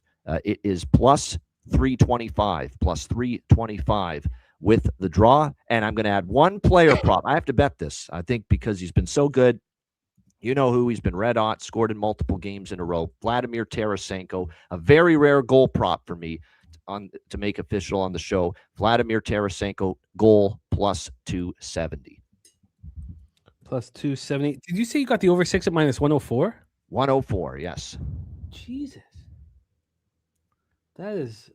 It's these little rinky-dink Ontario books. Think, Toonie Bet. It's a great book. I mean, you get this crazy good juice there, yeah. Wow, that's incredible. The very best I can find is a minus 118. Yep. Wow. Those reduced juice shops, man, they come in handy. Oh, no doubt. Right now, I see in the regular main books, the best is minus 112 at Bet Rivers is what I'm seeing right now. Yeah. Well, that's not bad. I'm interested in joining you with this over. Odds Wacky says a 3-1 Wild spot tonight. I'm interested in joining. Do we expect Wallstead in that? I think it's Gustafsson. I think it will be Gustafsson because we saw Wallstead against Montreal. They lost. So I think we're going to see Gustafsson tonight. And he's not been playing well, Wallstead. He's back to... Yeah, he struggled of late. Yeah, he has. And I think, obviously, Detroit, it's not confirmed, but pretty damn sure Cam Talbot on a back-to-back will start. Huh. Yeah, I expect it's Talbot as well, who's not been very good. Completely lost that job. 40 kid looking at Brock Faber, 4 point. Okay, I'm interested in joining you on the 6.5 here, or 6, excuse me, on the over 6. And then That's by the way, with the first period over, because that's an official play for me too. 4 straight first period overs for Minnesota coming into tonight. all right, let's review all action here in the National Hockey League. We have the star of the Ice Guys, Ian Cameron, joining us. So, Ian, I plan to move on the Bruins. Ian's on the over 6 in Vegas, Boston. Bobano's on the first period over 1.5, the full game over 6.5 in Buffalo, Montreal. Slatsy's on the Sabres. I'm going to need more time with this game here. What is your thoughts on Montembeault right now? Is he just a fade? Well, actually, for a little period of time there, he's been playing great for the Montreal. And really, since he's been summoned from Laval, from his most recent conditioning stint, he's been a lot better. But here's the thing. The last 2 have not been as good. You know, he's starting to go back downhill again. Remember, he came back up and he gave up 2 goals, gave up 3 goals, gave up 2 goals. Looked very good against Florida. But 2 of those 3 good performances were against Florida. And it's one team he dominates. It's one team he always seems to play well against, the Florida Panthers. And now that was 2 of the 3 good performances. And now since then, he gives up 3 to Washington, and then he gives up 5 in the loss to or in the win. They did come back and win that game, but he still gave up 5 goals to Ottawa in that 6-5 win. So he's inconsistent, and it seems like when he plays Florida, he turns into Pat Waugh in Montreal in his prime in the early 90s, and if he's not facing Florida, he's very beatable. I'm going to have to spend some more time on that game. Blackhawks, Hurricanes. Bobano on Blackhawks first period goal. I have interest in the under. And Gorkle, thank you for the dono. And, Gorkle has strong takes, which are fun, fun. And when he was telling me that Gibson was going to be a star this year and I was like, come on. And good God, did Gorkle ever nail that? And Gibson's been, imagine when the Ducks were watching him put up these numbers and they're saying, what the hell have we just seen for the last 3 years? Then I have interest in the Jackets. We have Bobano on the Senators, the team total over 3, the first period over 1.5, and the over 6. And I may go up against them with the Predators here. I just want to fade Reimer and deal with the consequences, which would mean I would not only be on the Predators, I would take the team total over 3, that similar to what Bobano did with the Senators. But maybe I should just take the full game over instead and not bother playing God and just let whoever scores score. We have Bobano on the Panthers minus 102 and the over 5.5. I am on the Jets. So there's a spot where we are heads up. And then Bobano on the Oilers team total over 3.5. I really want to bet unders here, but going up against these angles and trusting my X's and O's is risky. And then in Red Wings, Minnesota, I may join him on the over 6. I did join you on the over in that Wild Jets game. I'm not an over better, and that one ended up with 5 goals. But there was a ton of opportunities for goals in that game. And that's the only reason why I'm probably not jumping to join you on this one. And I'm saying it out loud just so I know what's blocking me. Bobano on the first period over 1.5 minus 128, over 6 minus 104. The draw plus 325. Vladimir Tarasenko goal plus 270. What a performance Bobano has delivered this year. Average line plus 130, up 18.18 units. ROI plus 10.51%. You are delivering the goods, my friend. Keep up the great work. I'm going to pop Bobano's X handle here in the chat. Please support our friend Bobano. Bobano, tell us what's going on. Ice Guys, NBOG show, and Hitting the Books YouTube channel. Yeah, and let's cheer on a couple of those bankroll boosters I put on the card to come through for us, like the draw in Minnesota and that Tarasenko goal prop. That would really help. See if we can push this count up to 20, hopefully by the end of the night. That's the goal. But great stuff. Jimmy, always fun joining you on Thursdays, and everyone in the chat. Great to see you. Reminder, Ice Guys, NHL hockey betting show, 7 days a week, Monday to Friday, 2 p.m. Eastern, Saturday, Sunday, noon Eastern. NBA OG crew betting show with Ski, Dutch, and Wham, Monday to Friday, 1 p.m. Pacific, 4 p.m. Eastern. And, of course, Hitting the Books with Connor Mack, college basketball shows Tuesdays, members-only shows Wednesdays and Fridays on the Hitting the Books channel. So Join us for that. Jimmy, good luck. Everyone in the chat, good luck. Let's have a big Thursday. See you next week. There he is, our guy, Ian Cameron. We now switch gears from the ice to the hardwood, and we hit the college basketball scene, and we have just the man for the job, a star of walk-off wagers, star of NCAA basketball here on Thursdays, also star of the Sauce Network. Please welcome our friend who we finally get to meet in person and break bread with in person, Cap with in person. You know how nice that's going to be to have Cap in college basketball with us down in the studio at the Southtown 101. Be rocking with us in San Antonio. Please welcome our next guest, Mr. Morgan Spooner, to the show. Spoon Dog, what's happening, man? How are you? I'm doing pretty well, Jimmy. Excited to finally book a ticket to get down there for Pubapalooza. I've watched you guys have fun the last few years and have wanted to get down. So I'm glad I found a way to make it work. Very excited to make that happen. Got a great card today. Not a lot of the power fours are playing or anything like that, but I think there's some opportunities to make some money. So let's get after it. I couldn't stop capping. I couldn't stop. I couldn't let go of it. I couldn't go to sleep. I couldn't go on to NBA and NHL. I just sometimes, you're just transfixed. I told you I felt paralyzed last night watching all my action. I was completely frozen. I couldn't speak. I couldn't do anything. And now I can't stop thinking about all of this. And I really, really tried to make cuts. I tried to make as many cuts as I could because I was pretty, I told you guys those 4 spots, those were my favorite spots. So I go 3-1 on those 4 spots. Well, what if I just left it to my favorite spots instead of adding action just because, I have an insatiable itch. And so I tried so hard to do that. I made so many cuts and I cut and I cut and I cut and I cut. And then I third round of cuts, and I usually just have the 1 round of cuts, second round of cuts, third round of cuts. So I would go over everything again. I went over all these games 3 different times. I was like, are you sure we're going to invest on this? So I'm really hoping this will work for us here. So let's roll, Spooner. Dutch boy fresh in the house. Great to see you, Dutch. So we're going to start with the Spooner's 6 basketball games just to ensure that we have all the time that we need for these. And then we're going to go into my 9 or 8 games. And if we don't get to them all, that's fine. We will then roll with Jose. Jose will then join us. So let's get to work.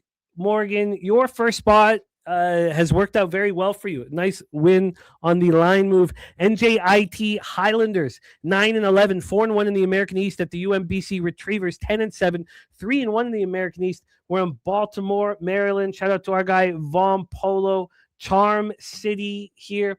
Chesapeake Employers Insurance Arena, home of the Retrievers.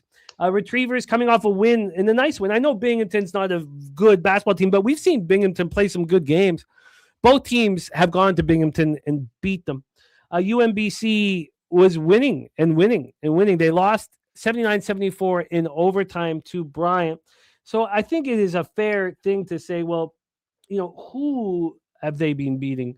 They beat Binghamton. Binghamton has not won in conference play. They beat Maine. Maine's 1-4 in conference play. They beat New Hampshire 1-3 in conference play, and they did not beat Bryant. Took them to overtime. So yes, they have wins, but against whom? On the other side of things, we have a similar group, but we also have in that group UMass Lowell, who we think is quite good.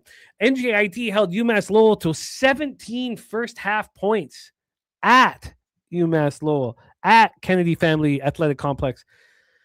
So we have Spooner backing NJIT and also beating this line move very comfortably. I've got to pull up the college basketball side of things. Why don't you touch on the line move and the cash flow for this one? But this is where our guy Spooner gets his card started with the NJIT Highlanders at +8.5. Take it away. Yeah, I have NJIT +8.5 -110. This is pretty late line movement. The +8.5 was still available this morning. So it's down to 6.5. I'm trying to find what they have NJIT listed as, because it's not just the initials. So I can't find it here on my line movement, but it's moved about 2 points. I think NJIT is the better of these two teams, to be honest. They're a little bit of a dark horse in this American East. They've started out conference play sitting 4-1. So normally it's a spot where I'm trying to fade a team we didn't expect to go 4-1, but this team has the third most minutes continuity in the country, which means they brought back more players from the last year's two teams than anybody else in this conference. And it's really shown. This is a team that relies heavily on their ability to shoot the 3-point shot. It does not always go in, and I think that will play a lot better here in conference. They have some really good athletes. One thing we were talking about, Jimmy, last night was the Undoing Project, and after looking at the base rates that I sent you over from Kyle of college basketball and NFL, college football, one thing really stood out to me is it's more profitable to bet teams on the road than in college basketball than any other spot. And that stuck out to me because it's like a misconception, because in college sports, I've always thought the home team has quite the bigger edge.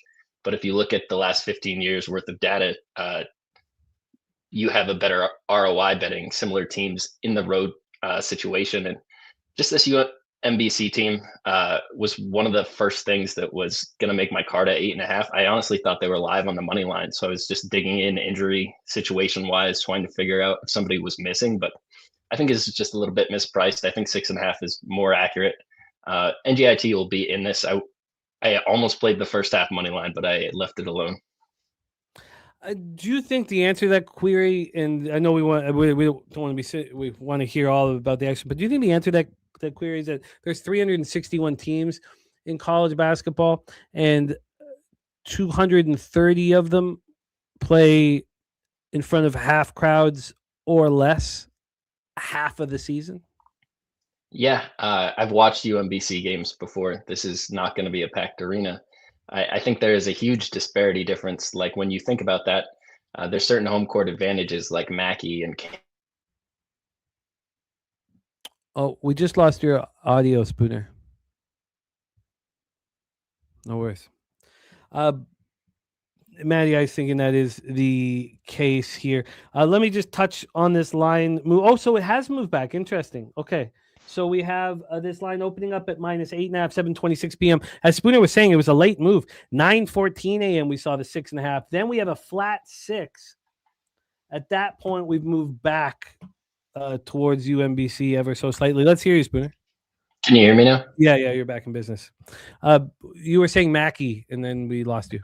Yeah, just the amount of like really strong home courts, and those you're going to have the opposite situation where it is more profitable to bet the spread on the big home teams. But the rest of college basketball, like I feel like there's too much baked into the home court edge, and that the numbers support that. It's definitely something to think about. But I think you hit the nail on the head there. Some of these home court advantages aren't really home court advantages. It sucks to play in an empty arena. Yeah, no, it's fun to discuss all these things with you, Spooner. I enjoy it very much. Matty says home court definitely matters, but the numbers overall sway due to the variance. Rodswag says bet against UMBC in home games against conference opponents. UMBC record since 2025 season 0-10 against the spread. We roll on, Spooner. So that's game 1 for Spooner. NJIT +8.5. Now, I thought this was going to be on your card, and I spent a lot of time on this game, and it came close to being on my card as well. We have the 7 p.m. Eastern action. Quinnipiac Bobcats 13-7, 6-3 in the Metro Atlantic. Mount St. Mary's Mountaineers 8-12, 4-5 in the Metro Atlantic. Quinnipiac snapped their 2-game losing streak, and one of those losses was at Merrimack. And I'm nervously fading Merrimack today. We know Merrimack is a very talented squad here, 8-1 in conference play with St. Peter's, and that's who they lost to. They lost to St. Peter's and Merrimack. I think though, before those two losses, there was a belief that Quinnipiac was the best team in this conference. They bounced back of sorts, needing overtime to get past Manhattan, and that was just on Monday. Yes, on Monday. On Sunday. And the same day, Mount St. Mary's beat up on Niagara. So they've beaten Niagara and Canisius. Now, Mount St. Mary's also beat St. Peter's at home. And Mount St. Mary's went to Quinnipiac and lost on the 4th of January, 80-69. Mount St. Mary's was ahead at the half. Quinnipiac opened up as 10.5-point favorites, closed as 7.5-point favorites, but got the job done. Mount St. Mary's shot poorly, 37% from the field, 32% from three. Quinnipiac didn't shoot that well, 46 from the field and 37% from three. Take it away for us. Oh, and let's set up the line history here for this spot. We have Quinnipiac right now at -5. They opened up -5 at -110. It's now -5, -105. So there's been 5 cents of movement towards Mount St. Mary's. And then from a total side of things here, we have this sitting at 146.5. This opened up at 147.5, went up to 148.5. We just had it was at 9:14 a.m. to drop to 146.5. We are unlikely to get much cash flow information on these games. I can pull up, and I will pull up, but we do actually, you know what? I don't want to pull up Action Network. Quinnipiac has 57% of the tickets and 73% of the cash. Take it away for us here, Spooner. Bobcats, Mountaineers. Yeah, I have the Quinnipiac Bobcats at -4.5, -110. That number's been readily available on the legal books. 4.5 -115 is the best number you can get right now if you wanted to tail. It's on MGM. I think this is a really nice buy low on this Quinnipiac team. They have been missing some players here of recent, and they're just getting everybody back in their roster. I think this is a really good team at this point in the season. I'm excited to take advantage of this low number. I think this should be closer to 7.5, to be honest. These two teams have already played this year. Quinnipiac went to Mount St. Mary's and won, or played Mount St. Mary's at home and won by 11 points. Mount St. Mary's is one of the better home court environments in the MAAC, but I think the weather is going to be a little bit of a detriment. I don't think this building is going to be packed today, and I think Quinnipiac is the much better team. I think this number has been brought down by the recent losses to St. Peter's and Merrimack. They're sitting 6-3 in conference right now. I don't think it would have been a shock to anyone to see them sitting 9-0 or 8-1 walking into this game. I think this is a team that is finding themselves at the right point in the season. I'm still ready to buy low. I've lost 2 of my last 3 bets on this team, so not doing well since circling that I want to bet them, but I'm not ready to get off the train yet. So Quinnipiac -4.5 for me here. Again, this is a road team. It's that same angle where I feel like there's extra value baked into betting these mid-major, low-major teams on the road, just because there's too much of a number movement just from the books when you adjust it from a home court to a road court environment. I get it. I get it. It's probably is a buy low spot on them. I get it. I get the look. I didn't get there. Let's move on to our next spot on the board. Monmouth Hawks at Hampton Pirates Convocation Center, Hampton, Virginia.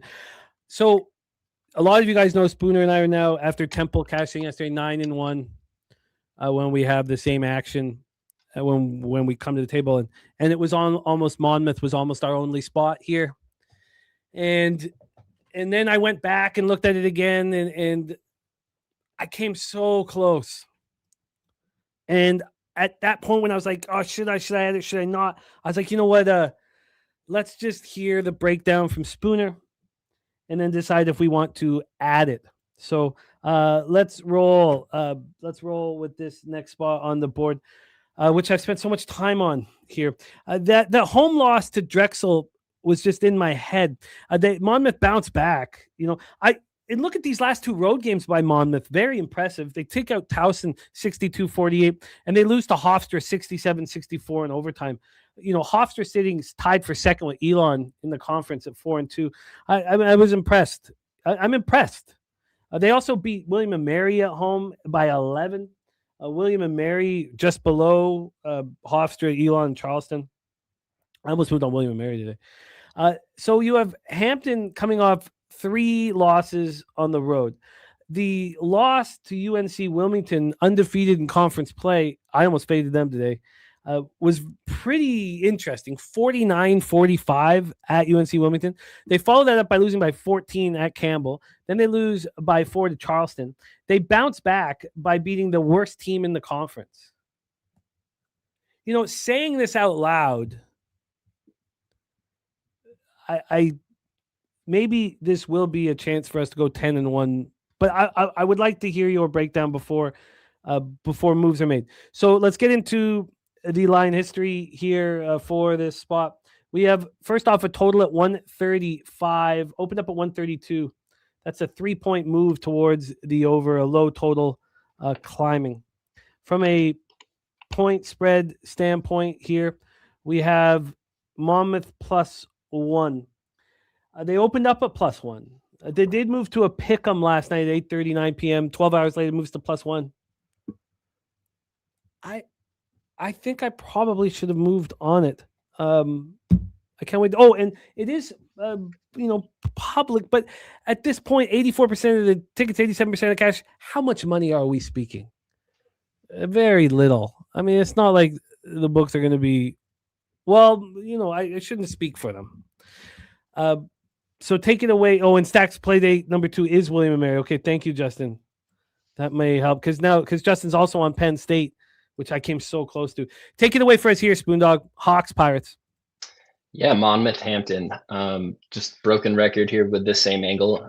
This building is not going to be packed here in Hampton. There's too much of a home court advantage baked into this price. I have Monmouth +1.5, -110. I fully expect them to win this game. It makes me a little bit uncomfortable to see 84% of the tickets, 87% of the cash on Monmouth, but I don't think this is a very heavily bet game. I don't know what to make of those numbers at this point. I bet you if we look back again at 7, they tell a much different story than they do right now. This is a Monmouth team I've watched a ton this year. I backed a ton this year. Jack Collins, a shooting guard turned point guard for this team. He's 6'5" and creates quite a bit of mismatches on the court. Monmouth in general is one of the tallest teams in the country, ranked 21st in height overall, and that's out of like 365 teams. And that's not something Hampton can say. They're ranked 208th in height. They have a 5'11" point guard, and that's 6 inches you're giving up at the point guard position to Jack Collins, who is a really good scorer, really good distributor. This is a Hampton team that's coming off a win. They're sitting 3-3 in conference play. They lost to UNC Wilmington, who's a very good team. They also lost to Campbell and Charleston, all 3 of those games on the road. So it's easy to make a case here that they've won their 3 home conference games and they've lost their 3 road conference games. So here playing this second consecutive home conference game, I could see how it would be easy to get to Hampton. But when I break these numbers down on CBB Analytics and just break it into the conference numbers, Monmouth's defense ranks out as the best defense in the conference. They're in the 94th percentile overall in the country, just in their conference play action. And Hampton has good defense as well, but terrible offense. And normally you can say that same about Monmouth, but I just think you're going to have some really big size mismatches here. We're talking about a game that's probably going to come down to one of the last few possessions. They're telling us this is a Monmouth team that I trust to be able to find that way to get to the basket. They also shoot pretty decent from the free throw line, 74.2% overall from the season, which is pretty well. This is a Monmouth team I really like. I think the road advantage here is the biggest edge here. And the only thing I don't like about this bet right now is the money percentile, but that'll change. It's a little different over at Action. We have Rod talking about the Action. I just want to know if he, do you trust Action? Let me ask him that. So over at Action, it says 62% of tickets, 51% of the cash, which would make things a little more comforting here. I'm going to need more time. I do not believe in paralysis by overanalysis. Think long, think wrong. I don't believe in any of that. The more time you can spend on something, the better chance you have of figuring this shit out. So I want more time. We have Spooner on Monmouth +1.5 -110. Let's roll into our next spot on the board. We head back to the Metro Atlantic. Marist Red Foxes 12-6, 6-3 in the Metro Atlantic. At the Siena Saints 13-7, 6-3 in the Metro Atlantic. I came very close to Siena and was thankful that I didn't move on it. And the longer I sat with it, I was like, well, if I give Siena's win over Fairfield, who I almost moved on today too, that line moving Fairfield's direction, those favorites around that over, from 8 to 14, those favorites, my ROI is really poor, especially in conference play.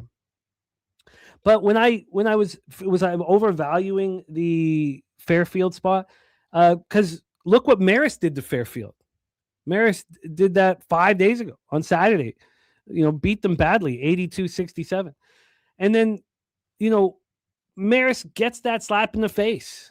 We watched Marist hold Iona to 38 points at home. So I got cold feet on Siena, and I could understand why you moved on the Marist Red Foxes. We're in Albany, New York. Let's get into the line stream. Sorry, my head's such.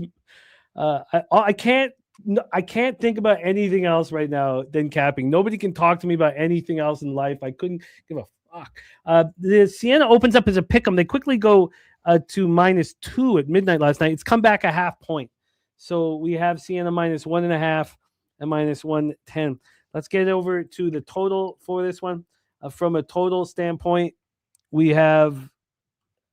Sorry, let's get over here. We have a 134.5. So a big move from that 129.5. It actually got up to 136. If this was sitting at 136 right now, I would be interested in fading that move. Take it away and then I'll grab some cash flow information, but let's hear the breakdown. Take it away for us, Marist Siena. Yeah, this is a big home game for Siena. They're sitting 6-3 in conference right now. Marist is coming in, also sitting 6-3 in conference. They're coming off a really tough loss to Merrimack, a team that's shown themselves to be one of the best teams in the conference as well. They lost by 13 points at home.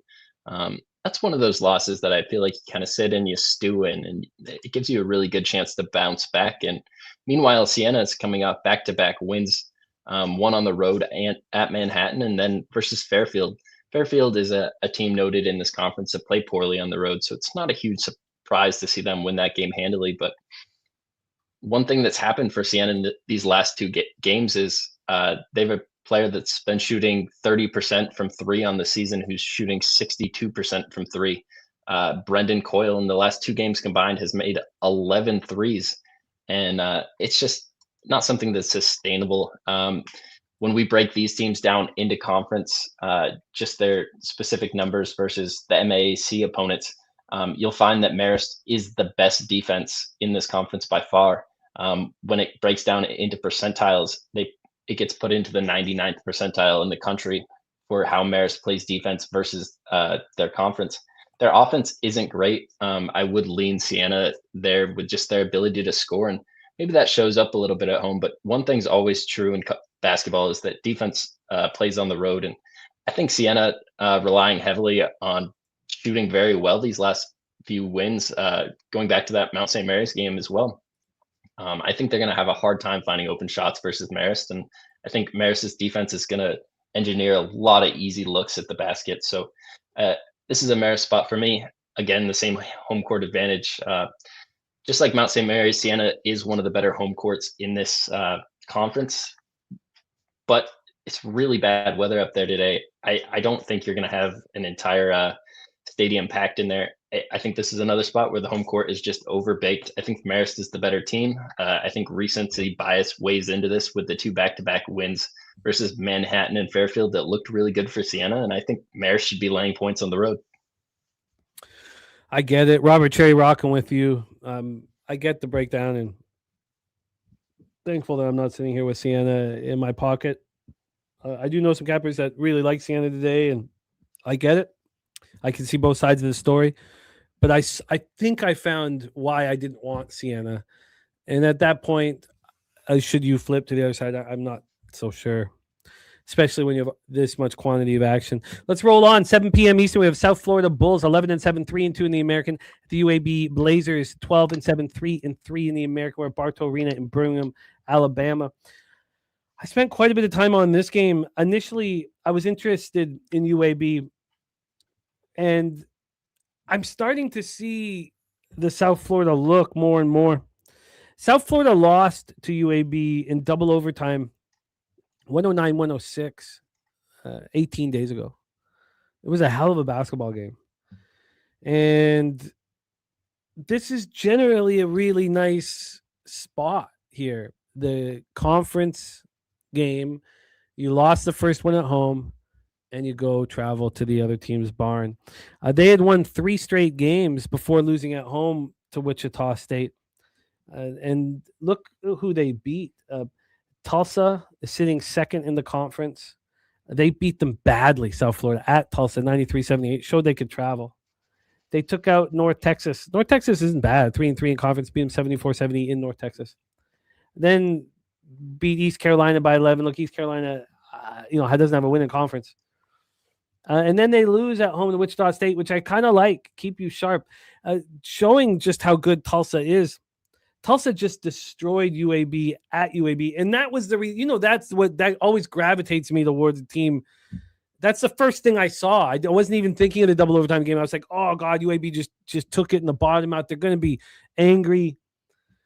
But the more I sat with it, the more I see why you are on USF. So let's pull up the line history. We also have full cash flow information from Odds Logic. So let's grab this. So we have a total of 168.5. This has climbed 3 points from the 165.5 opener.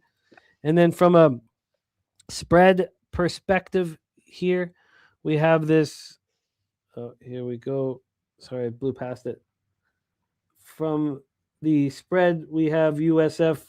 God, man, I apologize. Here we go.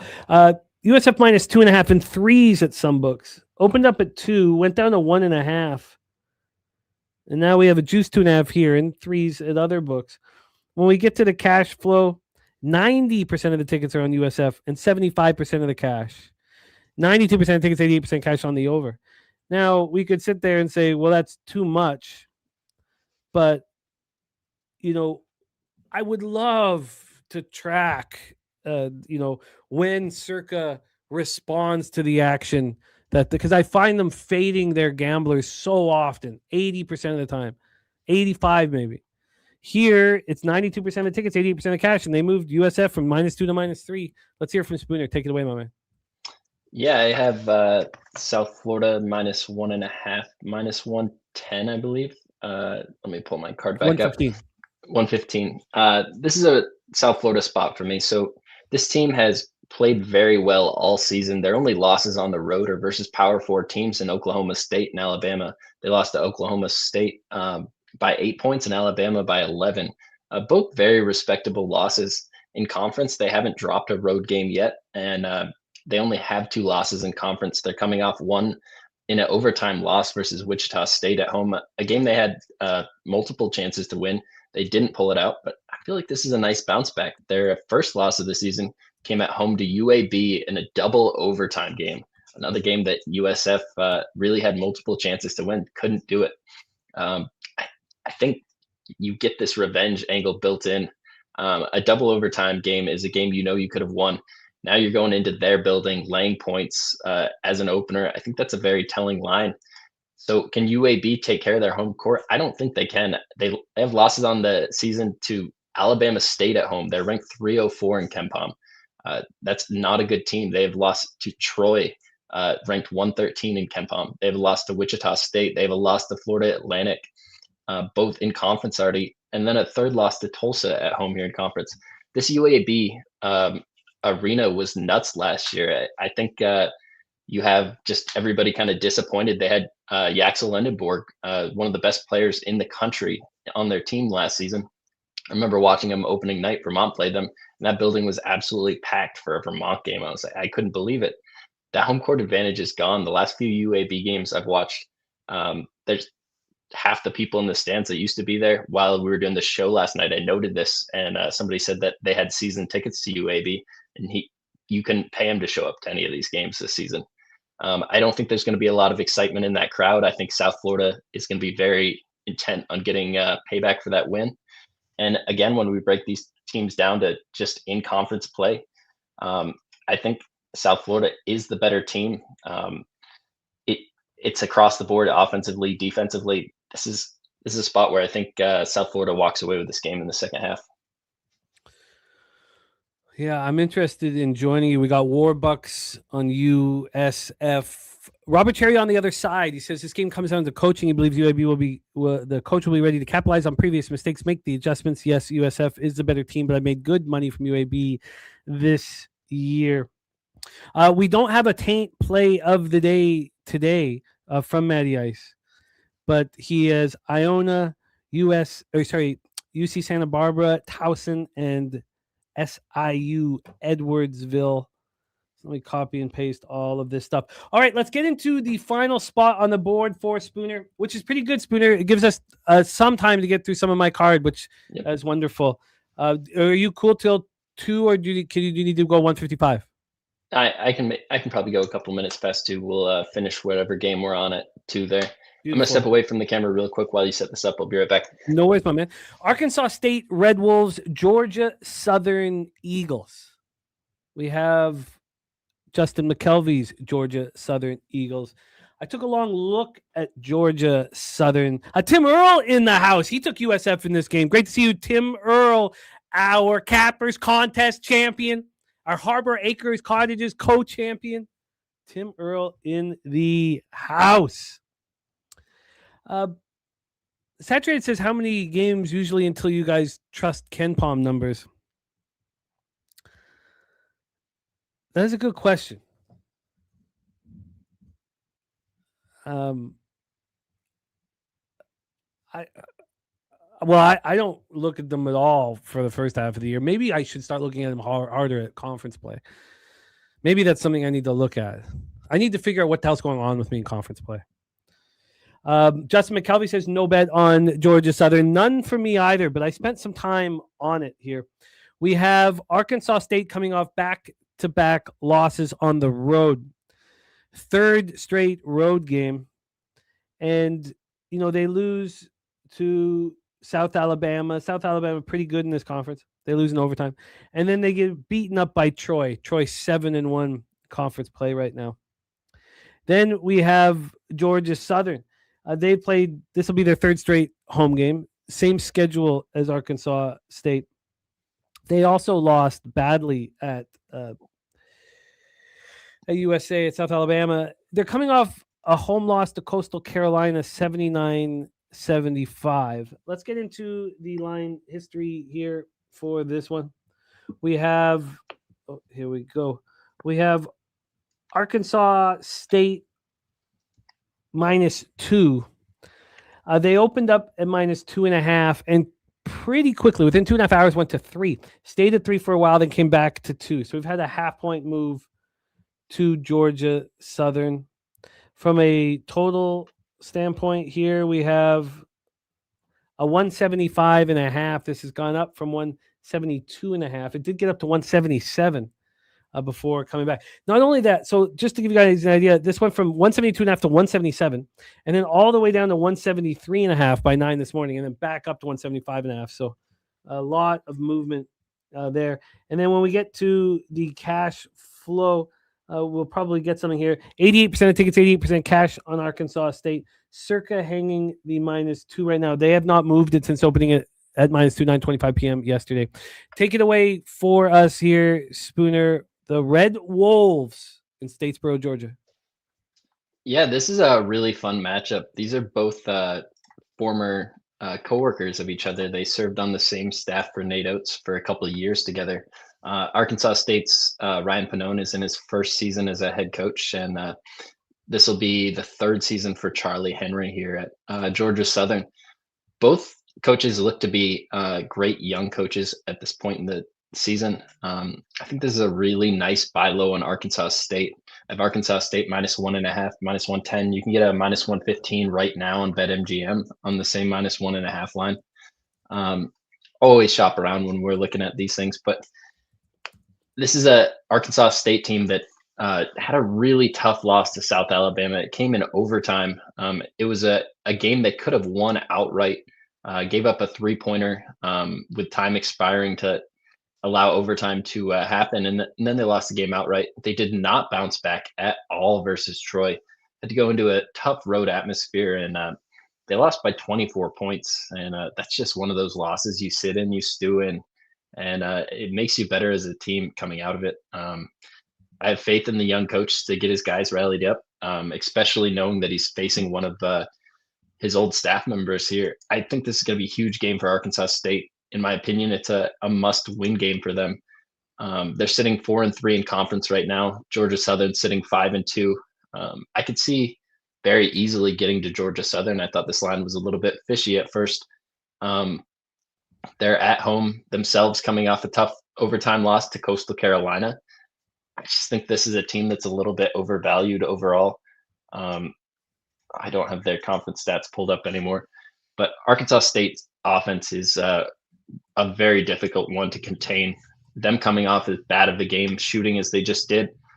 This is that ultimate bounce back. We talking about the Undoing Project, the pilots.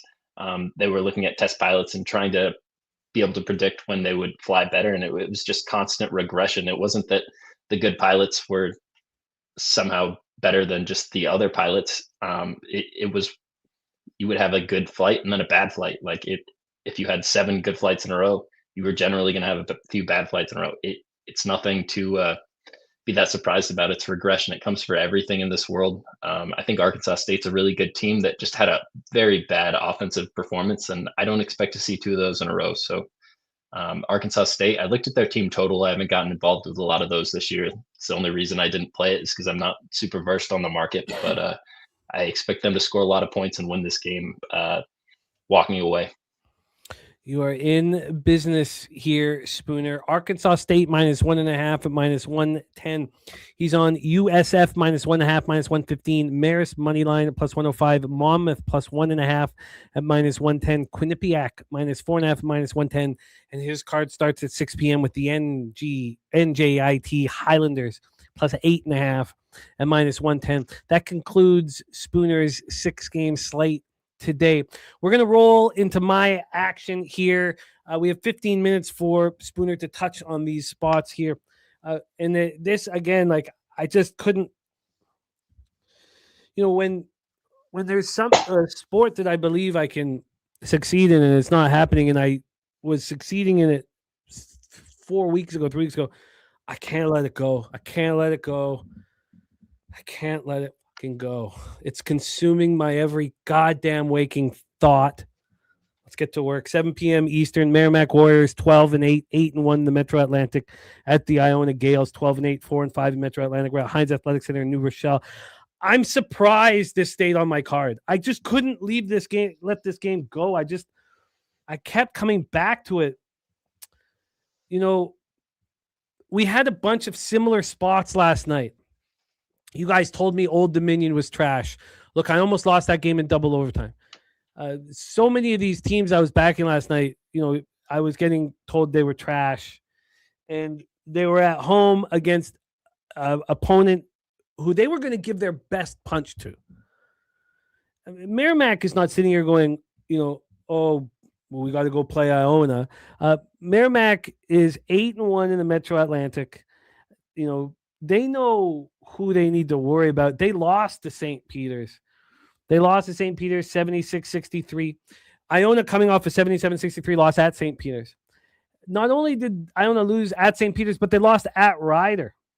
So then you got to go back to what's Iona been doing at home, because we've seen them really fail to fight. 38 points at Marist. But at home here, they've won 4 straight games. And we watched them. So they did lose to Quinnipiac on December 5th at home. But they beat Bryant 69-63 at home. They beat Siena 75-72. Then this month, they beat Niagara who's terrible, but they beat them by 18. And then they just wiped the floor with Canisius at home, 74-48. And now there's the test. Now we have the test. Merrimack is coming to town. And I think you get their very, very best effort. And I also thought that this would be a spot where Cappers would, gravitate towards the Merrimack, Warriors. Merrimack's been getting, all of their backers paid in full. So let's take a look at the line history quickly and then see what Spooner thinks of this spot. This total's a 140. Opened up at 144. Got up to 145.5 before this massive drop down to 140. And then on the side here, we have, here we go. On the side, we have Iona +1. This line's gone all over the place. So this opened up at a pick'em at 8:39 p.m. Last night they were +2. Then they got down to a +1. And then at 5:37 a.m. they were a -1. It flipped again. Then a pick'em. Now we're a +1, -105. I took the money line at +100. Take it away for us here, Spooner. What are your thoughts on this one? I'm surprised this made my card. With all the cuts, I'm surprised this made it through, but it did. Take it away, Iona Merrimack. Yeah, this was a tough game for me. I spent quite a bit of time on it. I thought the opening line was a bit suspicious. I thought Merrimack kind of deserved to be laying a few more points in that. It's hard to lay points on the road, but I've said it quite a few times. The home court advantage in this conference isn't huge. Iona losing their last 2 road games is a team that has definitely played better at home. Blowing Canisius out, Niagara out, beat a tough Siena team at home. It's just recently, like watching some of these Iona games, this roster has the talent, the ability to compete with anybody in this conference. But I just feel like Merrimack's the better team. Watching this Iona roster kind of shuffle around the last few games, they've been moving starters in and out of the lineup versus St. Peter's. They didn't mess with anybody's minutes, but the coach has been of recent, and I feel like he's still trying to pull strings, get the most out of this roster, and try to figure out where he's at. And Merrimack's in a much different point in the season. They got over all their deficiencies and hard times in the early part of the non-conference. They played a really tough schedule, playing teams like Auburn, Florida, Penn, Hofstra, Tarleton State. They didn't have any slack-off games. The worst team they played were a couple of America East teams. And that's very comparable to the MAAC. So I think this is a really good Merrimack team. I went back and forth with it. Last night I was leaning Iona just because of the fishiness of the line. But now after watching the money that's come in and Merrimack not get hammered with money, I just feel like this is a team that deserves more respect than they're getting. I kind of lean Merrimack right now. It's not enough conviction to go up against you on the other side, but that's the way I cap it. But it's a beautiful buy low on Iona, and it's a very important thing to do when we're capping is buy low in the market. This is a team coming into the season that had the most talented roster, projected roster in the conference, has a ton of NIL deals here at Iona, so it wouldn't be surprising to see them show up.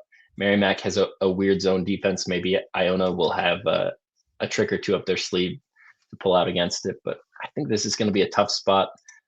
This is Dan Giroux's first season coaching in conference, and it's his first season, his first time playing Merrimack.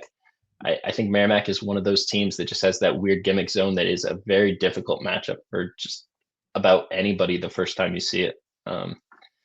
So I look Merrimack. This is a fishy line. The line tells me it's Iona. I'm not going to get my money involved with it.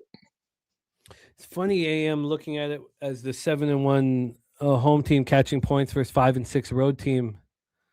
Not an 8-1 team in the Metro Atlantic going up against a 4-5 team in the Metro Atlantic. I mean, it's funny how you can change things so easily depending on what angle you're looking at. We paint it how we want to paint it. Yeah, Our and there's nothing wrong. Like what AM's saying is right as anybody.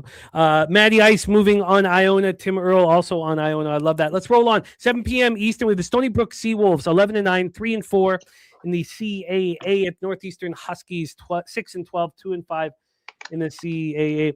Northeastern coming off that 81-68 loss at Monmouth, but at home they're coming off beating Elon, which is impressive. Elon 4-2 in conference. Now, they had lost their previous 2 games. They lost by 9 at home to Towson, and they also lost by 9 against current leader UNC Wilmington. But you have Stony Brook, who has played 1 road game this month. And in that 1 road game, they scored 37 points at Drexel. Stony Brook's looked fine at home. They're coming off a double overtime victory over Charleston. Double overtime victory, feeling great about themselves against Northeastern team, sitting here 2-5 in conference play, needing a win, coming off a loss at Monmouth. Last time they were at home, they delivered. And I think that they can deliver again. By the way, we have Jose Perez on Merrimack, and Robert Cherry's Pamper Pop play today is on Merrimack. So either side of the fence here. But let's talk about Northeastern. I got the -4 and -104. Now it's a 3.5. I guess I should have understood. Oh, yeah, I guess I should have understood that with the -104. This opened up at 3.5, though. Opened up at 3.5, got the 4. Now we're back at 3.5. I'm okay with that. I'm okay with that. From a total standpoint here, we have from a total standpoint, what the hell is we have a 147. That's come down from a 149. We're not going to have a cash flow from either Odds Logic or Action. Take it away for us here, Spooner. Your thoughts on me backing the Huskies in Boston?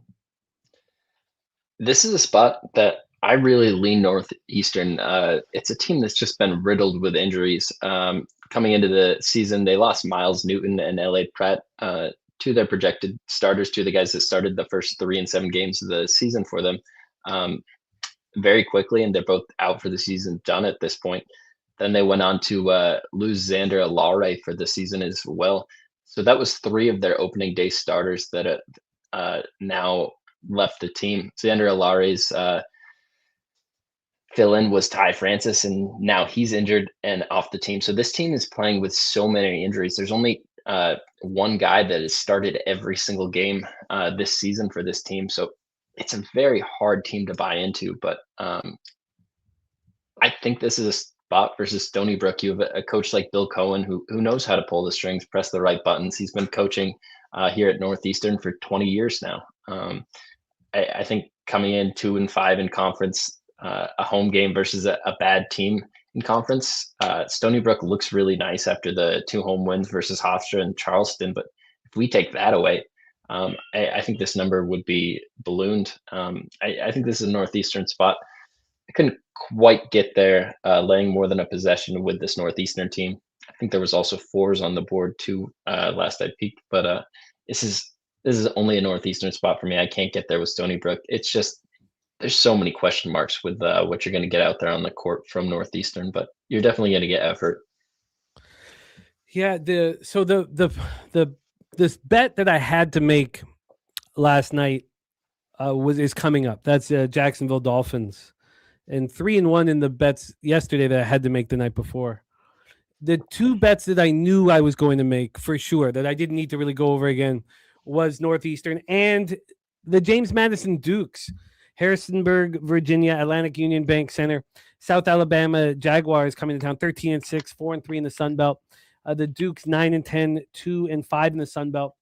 And I was late, man. I could have easily got the 3.5. I was still just kind of going that second run over the games and then the third run over. And I had the asterisk. I should have probably just moved on those 2 spots earlier. Now, it didn't hurt me with Northeastern, but I could have got the 3.5 at -110 here with the Dukes. Dukes coming off of back-to-back losses, tough ones, man. They lost at App State, lost at Marshall.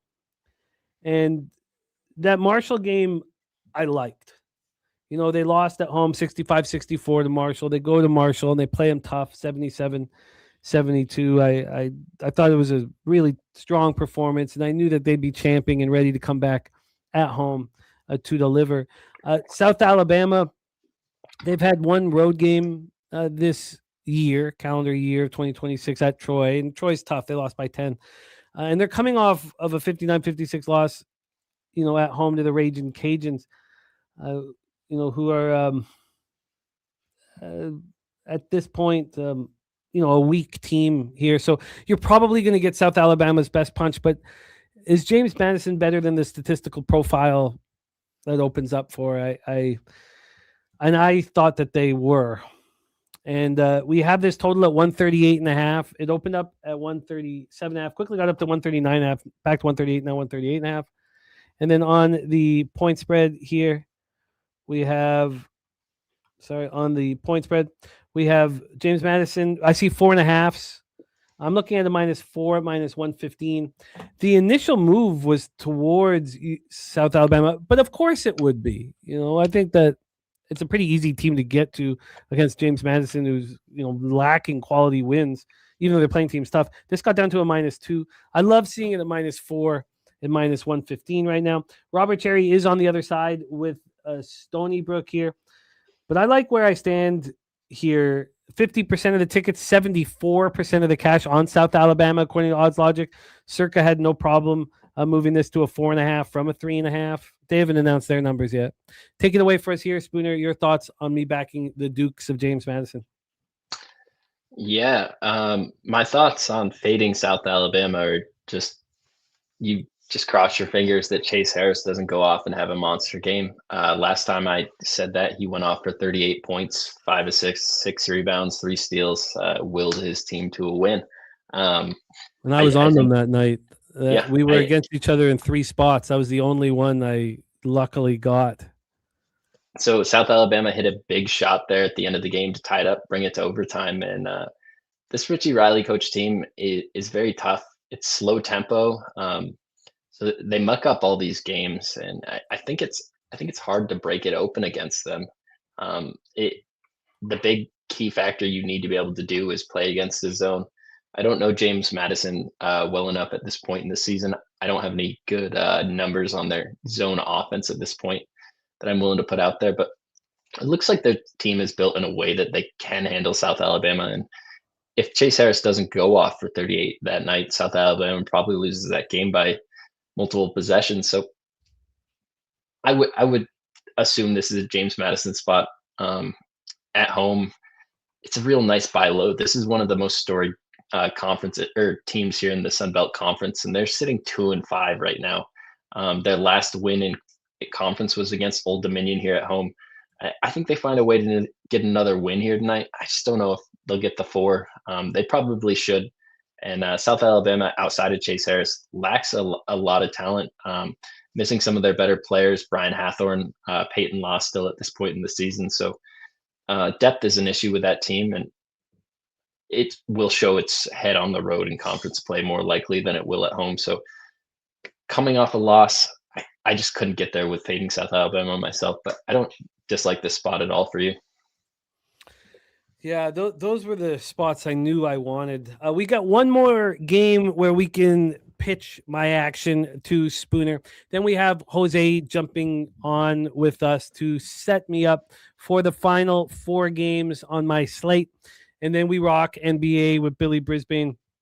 And we are just continuing to deliver in NBA, seeing things really clearly and very thankful because it's taking care of the losses here in college basketball. Southern Miss Golden Eagles 11-9, 5-3 in the Sun Belt. At the Georgia State Panthers 7-12, 4-3 in the Sun Belt. We're in Atlanta, Georgia here for this one. Southern Miss coming off of losses at Troy and at Texas State. They came into those games 5-1 in conference play. And those are tough losses. Troy, of course, 7-1 in conference, but Troy demolished them 91-65. And then Texas State, losing 74-67. Texas State's not a very good team. So, now I don't like fading a team on the third, a week of 3 road games on the final game of that road trip. Georgia State, though, it feels like they're making up for lost time. They're playing their best basketball right now. They had a very tough opening schedule. Cincinnati, Arizona State, a lot of losses. I mean, they lost their first 9 games against Div 1 opponents. Then they got, a home game. So, at that point when they were, 0-9, they'd only played 2 home games. One was a win against the, non-Div 1 opponent, 90-56. The other was a 2-point loss to Presbyterian. They get to come home. They beat Jack State. Then they go on the road again. They lose to Georgia Southern. It was an ugly loss in the rivalry game. Then they play App State on the road, and they win. They play Marshall on the road. They lose by 4. Then they beat Coastal Carolina, who looks quite strong, much, much stronger over the last 2 weeks. They lose at home to App State by 2. They get their Rebenga off of Marshall, beat them at home 81-73. They go to UL Monroe. Look, we know UL Monroe's trash. We just saw another example of it, but they beat them by 20 at their barn. I just see this as an improving basketball team. AM says this looks like a Southern Miss get-right game. There's different ways here to attack this one, but I wanted Georgia State. I think that these lines will change for Georgia State as we move forward. This opened up at -1.5, quickly went to a pick 'em, but then it got right back to -2. There was 2.5s on the board. There still are a couple 2.5s on the board. This got to 2.5, back to 2. This 2's juiced to -111 towards Georgia State. And I took them on the money line. -126. What I've been doing is now, and this is a more recent thing because being working in NBA, I just add a little under, I guess like a fifth of a unit, just under a quarter of a unit when I take an expensive money line. Simple. I just add a little bit to the bet. That's all I've done here. Taking away our final spot here before we lose you, Spooner. You've been great today as always. What do you think of me backing the Georgia State Panthers in Atlanta, Georgia? I like it a lot. So one of my favorite things to do with these teams is just break down the conference numbers at this point in the season and kind of throw everything else out. The Sun Belt, you have such a wide variety of overall strength of schedule. Georgia State has played a overall 185 at this point, but their non-conference was 117.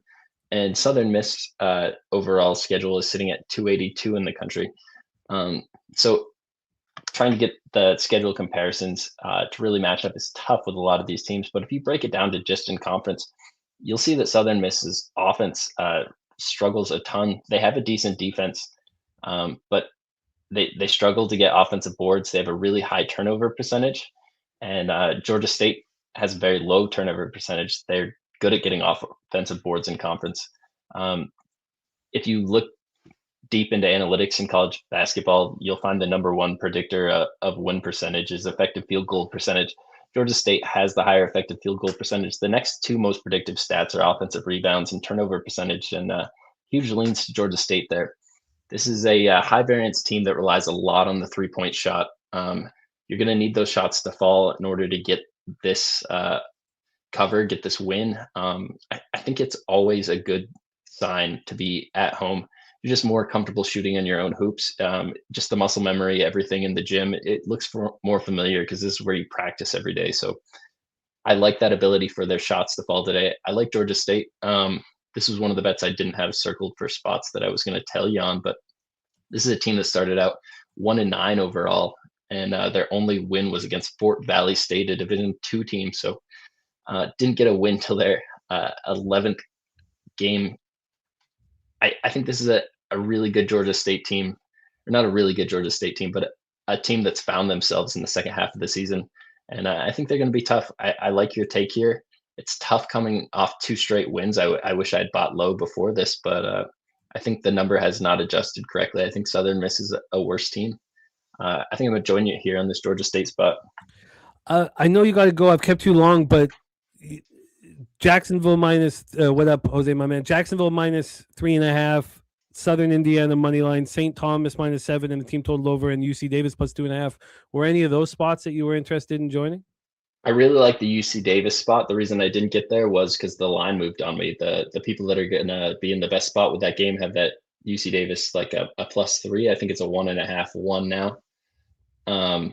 The St. Thomas spot, I really like them. 7 is starting to get into the number where I'm not as comfortable with it. I do a lot better in games that are between the 5s, to be honest. And yeah, I just couldn't quite get there with them. one of the first games you said sticking out at me again too. What was the first couple games? I love it. Spoon, thank you so much for your time, man. You got to roll. I popped your X handle here in the chat. Turnbuckle Tommy says, I think ESPN needs to quit fucking around and give Spoon's Bets a job commentating for college basketball. I truly think Spoon's low-key the best college basketball capper out there. His hit rate in college basketball is ridiculous. That's from our friend Turnbuckle Tommy. Spooner, thank you so much, man. Thank you for taking the time off of work to rock with me on Thursdays, man. We're blessed to rock with you. So thank you for your time and energy. Hit that link. Support our guy, Spooner. Spooner, any last words for the capper supporting the show? Can't wait to see all of you in San Antonio. Jose, can we get a round trip? Pick me up at the airport. I think I'm coming in just a little before Jimmy. Sure. It's going to be tricky, Spoons, because Jose's going to be live at that time. Oh. I'll hold the camera for him. Okay, we'll just do the show. We'll bring the show mobile. It'll be a great time. I will figure that out together because we both get it. But yeah, Spooner there from Wednesday to Monday too, man. Have a good one, guys. Enjoy. Get that cash. I love it. There he is, Morgan Spooner in the house. Jose, welcome, my friend. It is wonderful to see you. How are you? I just crushed my elbow on my table, so we're doing great. We're doing fantastic. Beautiful. All falling into place. Let's rock. Thank you for joining me here, Jose. We'll have Brizzy joining us in about 10 minutes. 4 games left for me on the card. Although I think that there could and would and may be additions, and I'll go over those as well. But let's roll, Jose. We start with the bet that I had to make last night. This line also is now moved last I saw it moved in my favor, but it hadn't. It moved back. You could, when I woke up this morning, I didn't need to have moved on it the night before. But again, last night we did 3-1 on those spots. And I need to be reticent of what's going on with these spots where I feel like I must bet the night before. And this is the only one on the card that I did. We're in Swisher Gymnasium, Jacksonville, Florida. Jose, set the tone, man. Yeah, so this line opened up at 3.5 here at BOL. Got up to 5 at one point, but has come back down to 4. Okay. Here, so it's come back down to a 4 here. Everywhere else, and I need to refine it on my eyes here. Everywhere else has 3.5, except where the anonymous gambler does his trade in Heritage. So damn Bodog and Bookmaker, have 3.5. Bookmaker's 3.5 is -115 there. So as for money splits, we have none. But seems like you're on Bellarmine here, right? No, I'm on the Jacksonville Dolphins. That's why I was happy with the 5, which I hoped we would get here. Bellarmine, these are not two good basketball teams. And Bellarmine's defense is terrible. Now, their offense probably slightly better than Jacksonville's, but we have Bellarmine coming off of 3 straight losses, and one of their losses was at home to the worst team in the conference, North Alabama. It's the only conference win North Alabama has all year. Then they played better and played up and lost by 10 at Lipscomb. And then they just got destroyed, annihilated by Eastern Kentucky, a ho-hum middling squad in the ASUN. Jacksonville just destroyed North Alabama on the road. They also almost beat Central Arkansas. Central Arkansas 4-2 in conference play, but they're expected to do some real damage, when it comes to conference play. Their last home game here, they looked very good. They smashed West Georgia. I wanted this to move to 5. I don't know if I would join me on this now that it's back at 3.5. You know how AM saying, like, what kind of sicko wants to back Northeastern? Like, I like that. I think you feel the same thing about Bellarmine. What kind of fucking sicko? Now, Bellarmine's last win was at home for Central Arkansas. But on the road, if we go through, Bellarmine's action, they have the one road victory this year. They've lost every single game on the road, and that was at the Citadel, 70-58. I hammered home the Citadel to you guys yesterday. Yeah, it's your favorite university now. Well, God, I mean, that was just pretty fun to watch and get in live on them. I mean, they really came on the second half. I told you guys, I think now that was maybe too good of a performance, but I think Citadel should be better every game here. But yeah, I'm on Jacksonville -3.5 and -110. If this was sitting here at 5 or 5.5, I'd say, oh, I should double result. This is a cash. Now that it's back to 3.5, I'm pretty nervous about it. But I'm on the Dolphins and Swisher Gymnasium. Let's roll on next spot, Jose. Next spot is Eastern Illinois and Southern Indiana here. A border battle here with these two squads. So we've got a -2 opener. It's still 2 at BOL, but 2.5 at Bookmaker and Bodog here. Juice to the underdogs here, Eastern Illinois still. So it's -115. It's not too big of a juice, but still good note there. As for the market situation, nothing on the side. We do have total 86% of the bets and 92% of the money on the under in this total. So last Thursday, I gave you guys the Southern Indiana Screaming Eagles on the road at Tennessee Tech Golden Eagles. It was Eagle on Eagle breakdown.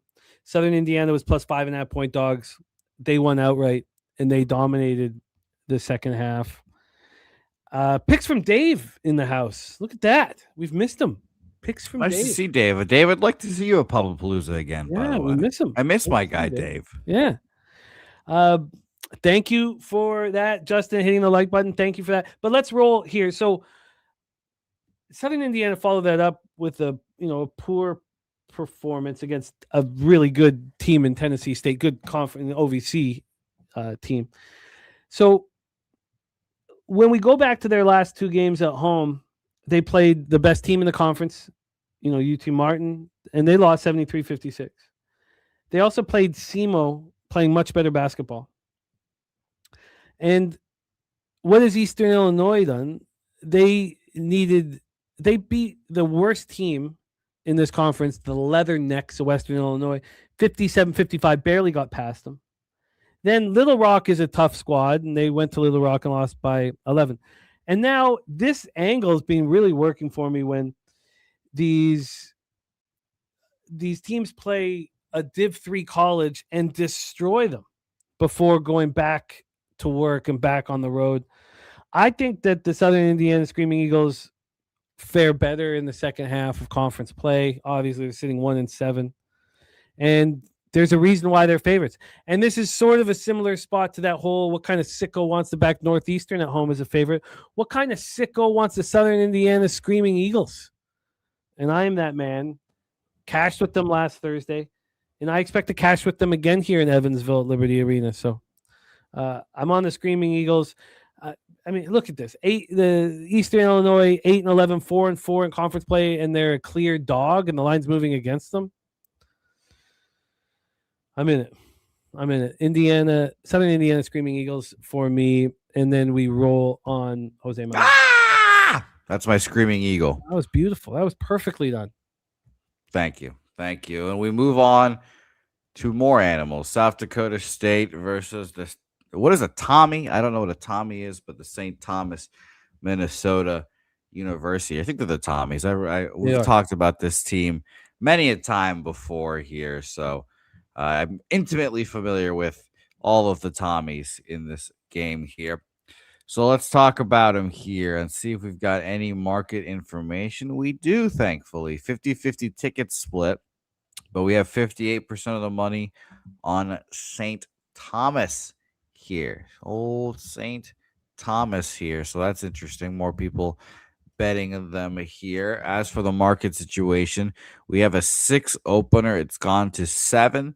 And where the anonymous gambler does his thing is a 7.5 here. Rest of the board is a 7, which is interesting. BOL 6-7, not much of a fuss there. No up and down, just straight 6-7 here, Jimmy.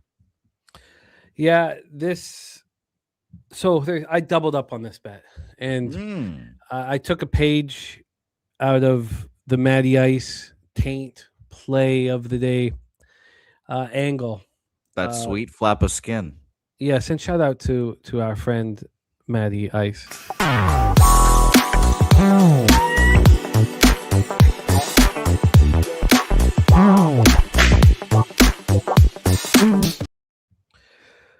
we have, as AM is saying, massive winning streak snapped.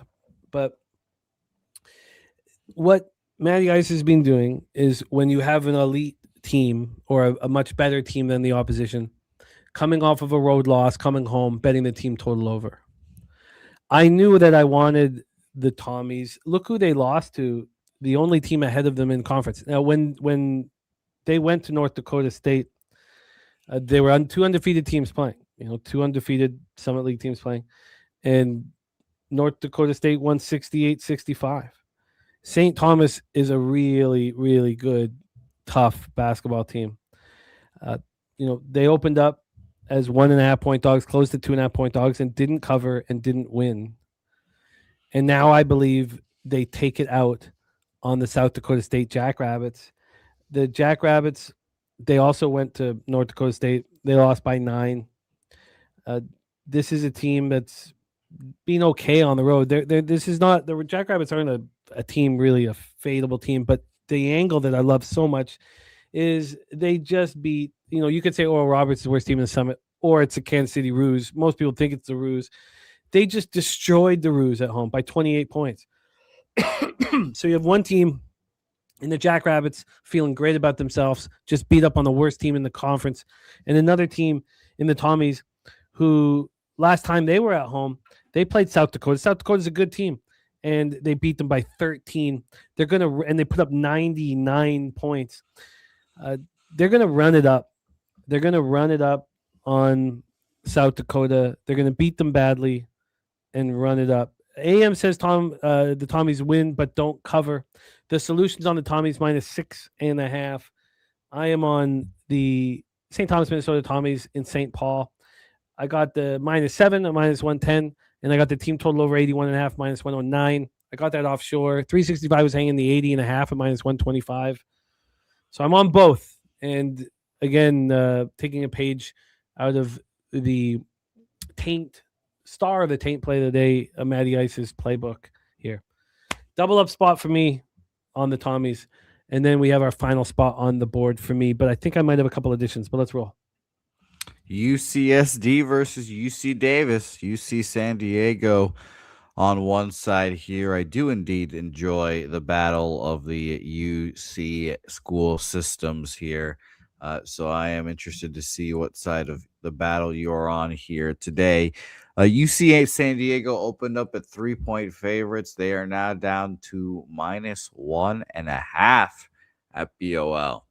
Fascinating. It got up to 3.5, but quickly shot down to 3, 1.5, 2, and then right back down to -1.5 here. So that's interesting there. As for where people are betting this game, 80% of the bets, 92% of the money on San Diego. So that's very interesting. Again, I don't know if you still have action, but what does action say about this game? Let's take a look here.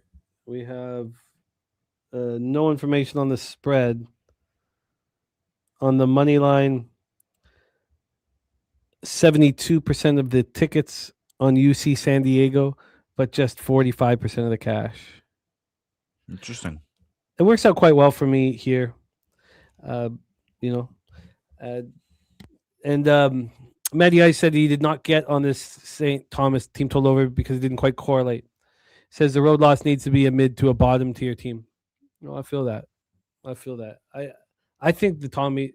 I like them losing to the best team in the conference and getting their first conference loss. I think they smash and grab. But here I've had a pretty good read on UC Davis this year, and I'm on them here. I love hearing the public on UC San Diego. Why wouldn't they be 14-5, 4-3 in the Big West?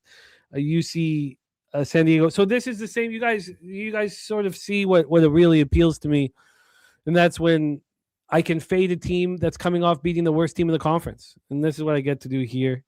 They just went to Bakerfield, Cal State Bakerfield, and destroyed them 83-62, feeling better about themselves here. The last two road games the Tritons have played, they've been against the worst two teams in the conference, Bakersfield and UC Riverside. And so I am backing UC Davis. This is their third straight home game. They've won the first two. They beat Fullerton 74-69, and then they beat UC Irvine. UC Irvine 5-2 in conference. You know, we know what the Anteaters have done. So I think they make it 3. You know, this is a San Diego team that's tied right now in conference play with UC Davis. I don't think UC Davis should have been the dog in this matchup, and I am on them here. UC Davis Aggies 11-7, 4-3 in the Big West. They will leapfrog the Tritons after this. I got the 2.5 minus 109, and I'm in business, man. I like it. I like it. And Spooner, I like it as well. Sign off with a thank you to everyone on screen in the chat. Today is just over a year since the first time he joined us on camera here on Pub Sports Radio, and says truly thank you to everyone here for the support. Man, he's a star. So that is my action. Stick around with us. So we have Brizzy joining us now. He says he'll be here in a couple of minutes. But before he comes, Jose and I will set this table. I would just like to review my action here. I'm 0-1 to start the day. I did get half of it back on that live bet at halftime on the under 189.5. So, you know, we keep fighting. I'm on Iona plus 100, Northeastern -4 -104, James Madison -4 -116, Georgia State money line -126, Jacksonville -3.5 -110, Southern Indiana money line -132, St. Thomas -7, and the team total over 81.5 -109, UC Davis plus 2.5 at -109. Spooner gave us Arkansas State -1.5 -110. He gave us USF. I think I'm going to join him on USF. I'm going to spend some more time on it afterwards. He's on Marist money line plus 105. He's on Monmouth plus 1.5. I think I'm going to be on Monmouth. I'd like to tell you that I am going to be on them, but I want to sit with it a little bit longer. And then if I'm on them, we have a chance to go 10-1. And I feel guilty to not tell you right now, but I really need to sit with it. I can't just say it's just too important. I'm interested in joining Justin McKelvey on his Stacks Play of the Day number 2. Stacks Play of the Day number 2 is William and Mary plus 1.5. He's on the Tribe. I came very close to backing the Tribe. I may do that now because Justin's on it. We had the corner of Stacks and Bag Boulevard on the Chattanooga Mocs. Good God, that was a sweat, man. God, that was a sweat. But we got the bag in the end. Shout out to our guy, Justin. Stacks, stacks, stacks, stacks, stacks, stacks, stacks, stacks, stacks, stacks, stacks, stacks, stacks, stacks. And Spooner's also on NJIT plus 8.5 and Quinnipiac minus 4.5. Then I'm going to take another look at SIU Edwardsville because I did study it and I was interested in them. That's a Matty Ice spot. He's also on UC Santa Barbara and Towson. And I was interested in Towson too. I'm going to spend more time on all of that. So that's our situation. We have spending penny bombs action in NBA, and I'm coming off a 2-0 day yesterday. So this NBA record's getting pretty nice, man. 94-68. This is also the least amount of bets I've had. I said this last year, and now I'm even less. This is the least amount of bets I've had in the NBA season up to this point. Hitting at 58%, plus 17.03 units ROI, plus 10.51%. Average line minus 112. And thank God, because NHL not doing what I wanted to do. This drop in college basketball over the last 2 weeks has been very difficult to take. NFL still strong, but you know we need to be making money in NBA. We're doing that. So, Jose, let's roll, my man. Do you mind getting us set up here for our first spot on the board? We got a pretty beautiful NBA card for us to attack. Charlotte Hornets, Orlando Magic. We're at the Kia Center in Orlando, Florida. Drewski says the Magic smash. Set us up, my man. Yeah, so interesting that he says that because the line is kind of moving towards Charlotte here. It opened up at 6.5, did the Magic. It's at 6 at BOL, and I'm seeing 5.5s coming here. Heritage already has a 5.5 as well, so that's interesting that you say that. There's 69% of the bets and 81% of the money on the Orlando Magic line moving towards Charlotte. So you guys know what I would do. I mean, I'd be leaning Hornets here for sure. Well, we successfully faded Memphis with the Hawks yesterday. And just because the Magic have an extra day following that trip to London changes nothing to me. Hornets coming off of a very poor performance in that 94-87 loss. They were playing at a very high level before this. I don't want to be on the other side of Drewski here, but I'm with you, Jose. I think that we can just fade the team coming back from Europe. Wagner out, Suggs out. So it's Anthony Black, Desmond Bang, De Silva, Bankera, Carter. We have Miller questionable. Miller probable. It's just we have LaMelo questionable. I think that at this point we can trust this line move here, but explaining that LaMelo will be in the lineup, but he's dealing with the right thumb contusion. He only played 22 minutes against the Cavaliers yesterday. If you don't want to back the Hornets, I think I was going to say that because we've had a lot of success on the team on the second half back to back, backing them in the first quarter. But here you want to fade the Magic late, like you want to be fading them in the fourth quarter. I don't think you can make this bet till you know about LaMelo. I don't think it's going to change that line much. I think the Hornets should be bet here, but again, LaMelo's key. So as soon as I know about LaMelo being in, I think Charlotte is the play. Shout out to our guy BJ in the house.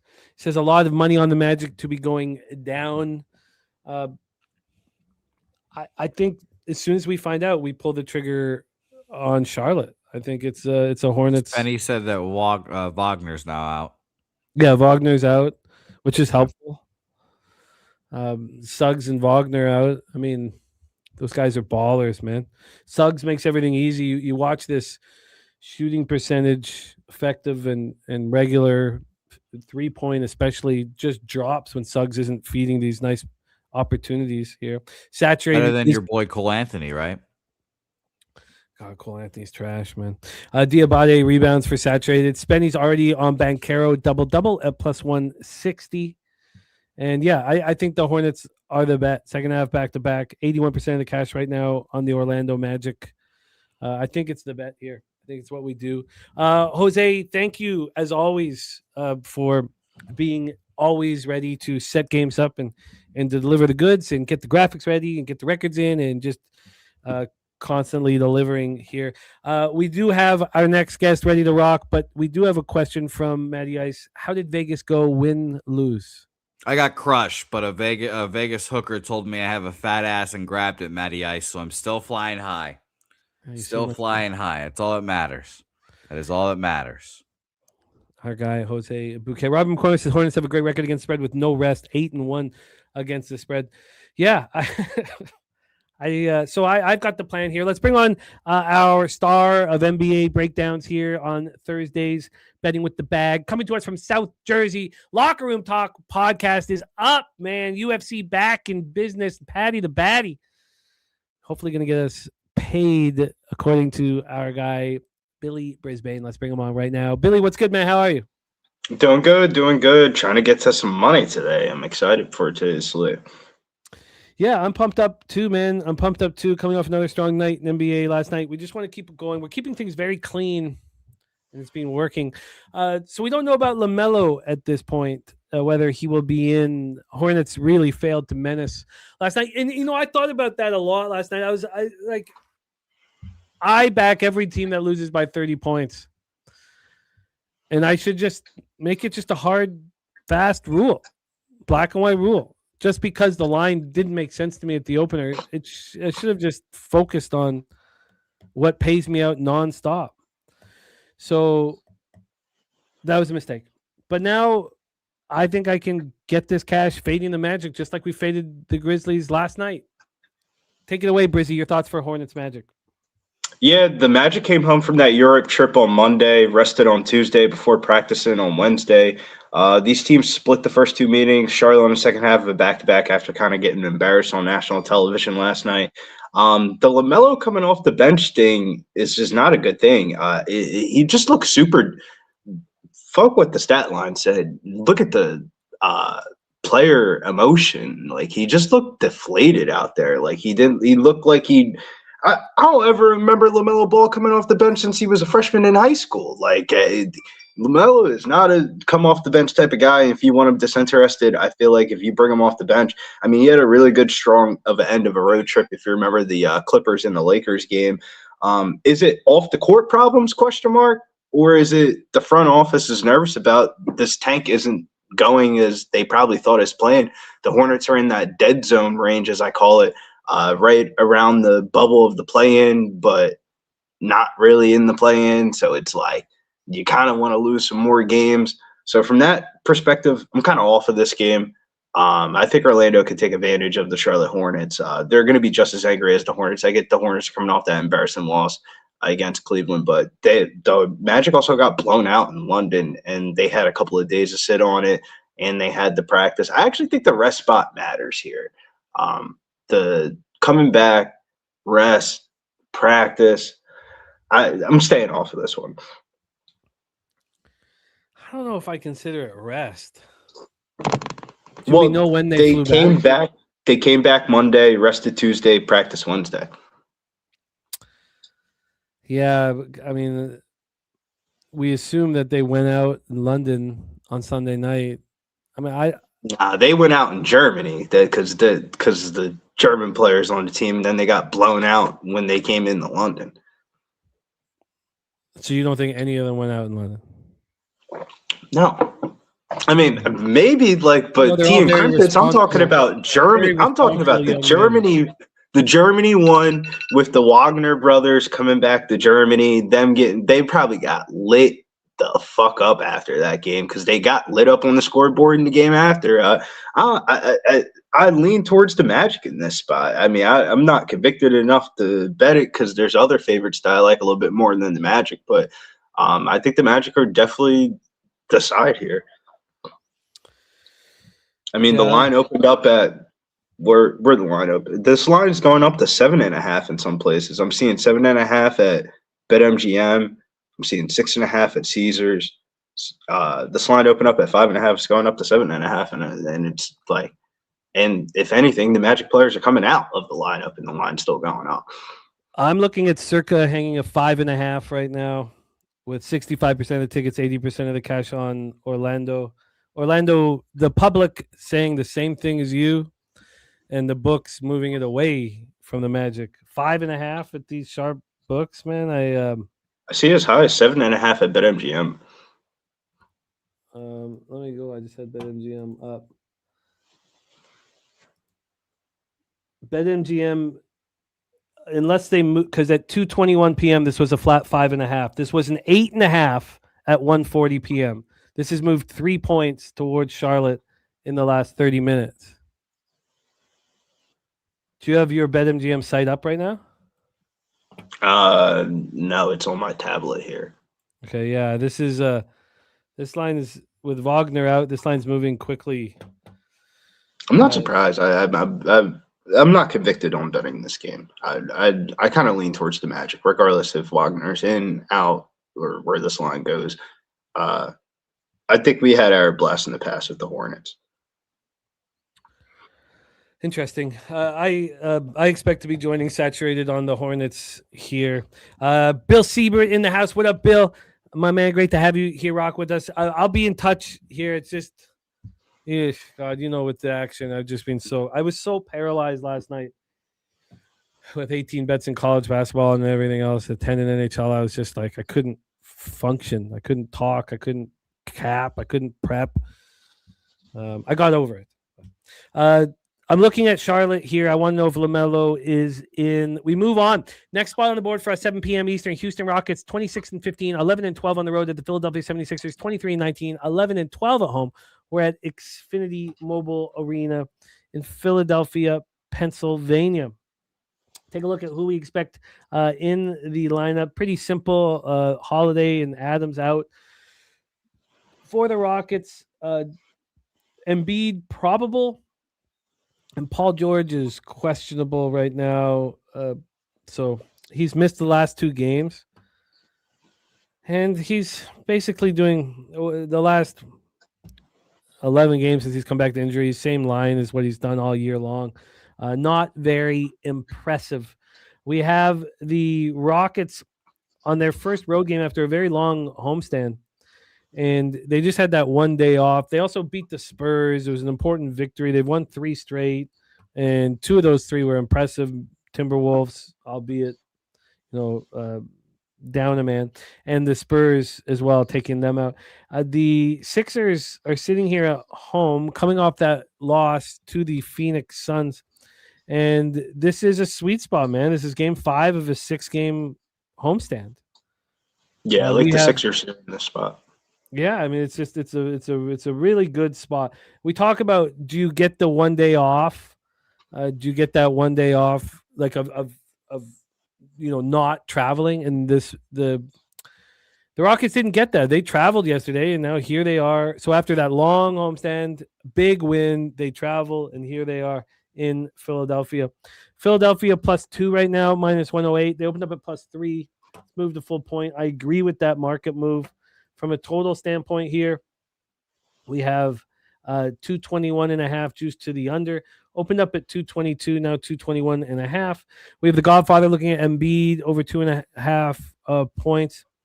And then from a cash flow standpoint here, we have 51% of the tickets, 76% of the cash on Philadelphia. So bigger bets are coming in on Philadelphia, and the books are moving. I guess they're not. Damn it. So Circa opened this up. So here, let's go over this again. 76% of cash is on Philadelphia. So you would like to see this line move towards Philadelphia, and it's not. It opened up at 1.5 at 10:38 p.m. So when we see the 3, that was the opening in the afternoon. So we've had a half-point move towards Houston. That could give me cold feet. I don't think it will. I think it's a bad situation for Houston and a great situation for Philadelphia. So I'm not going to let it give me cold feet. I think the Sixers are the bet here. Take it away for us, Brizzy. Rockets, Sixers.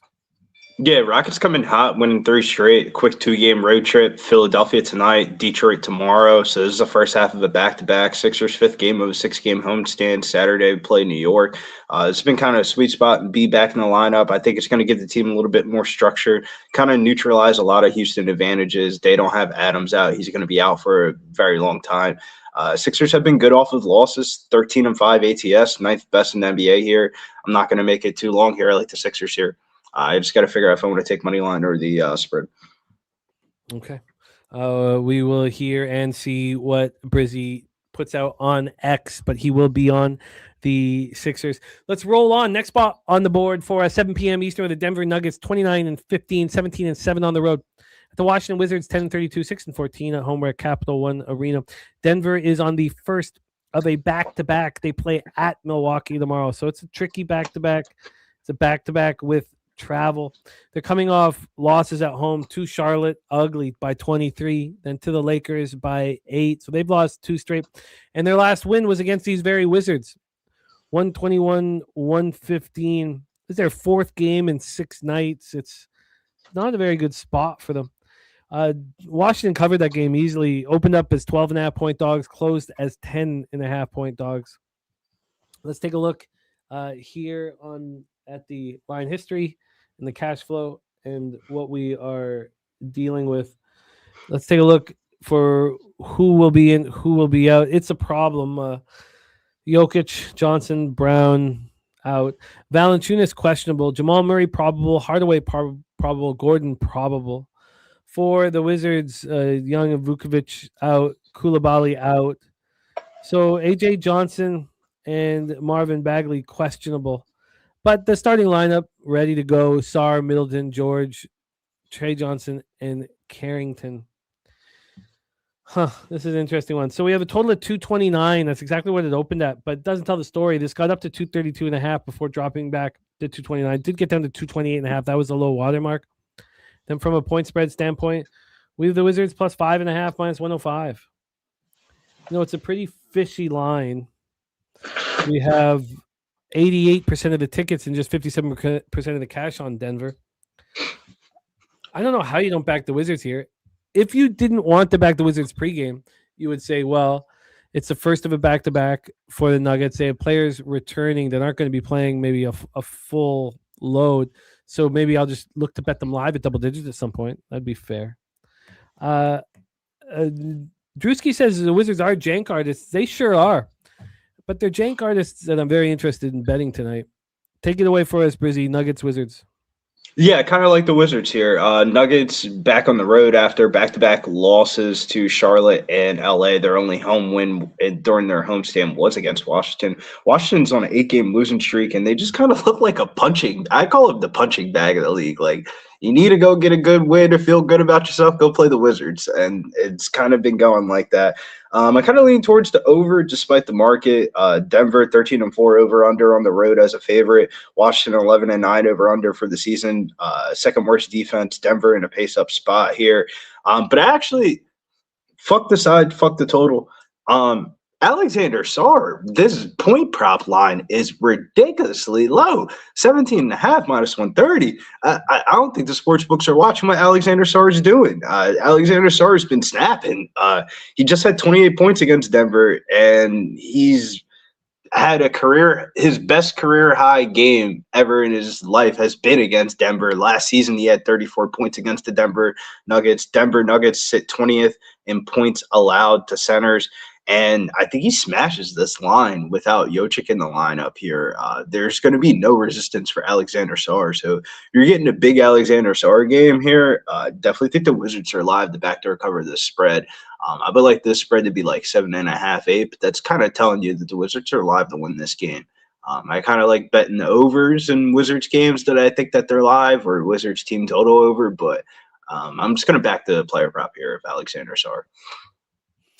Yeah, I like this spot. I like this spot. It's never comfortable backing them, but fourth game in 6 nights here for the Nuggets. And I mean they can win by 6 at home against Washington. That's it. I mean, this is the same lineup that they'll be facing here. That lineup, I mean, another way of looking at it as well, too, is that the Wizards shot 46% from the field in that game. The Nuggets shot 53%. The Wizards shot 37% from 3. Nuggets shot 40%.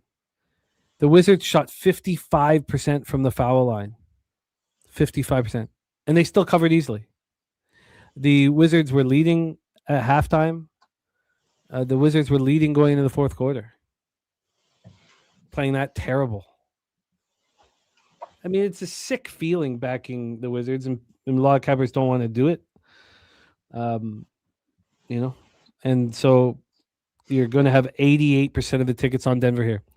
So almost 9 of every 10 tickets have come in on Denver. And if that still appeals to you, then by all means. But yeah, I think you have to plug your nose and back the Wizards here.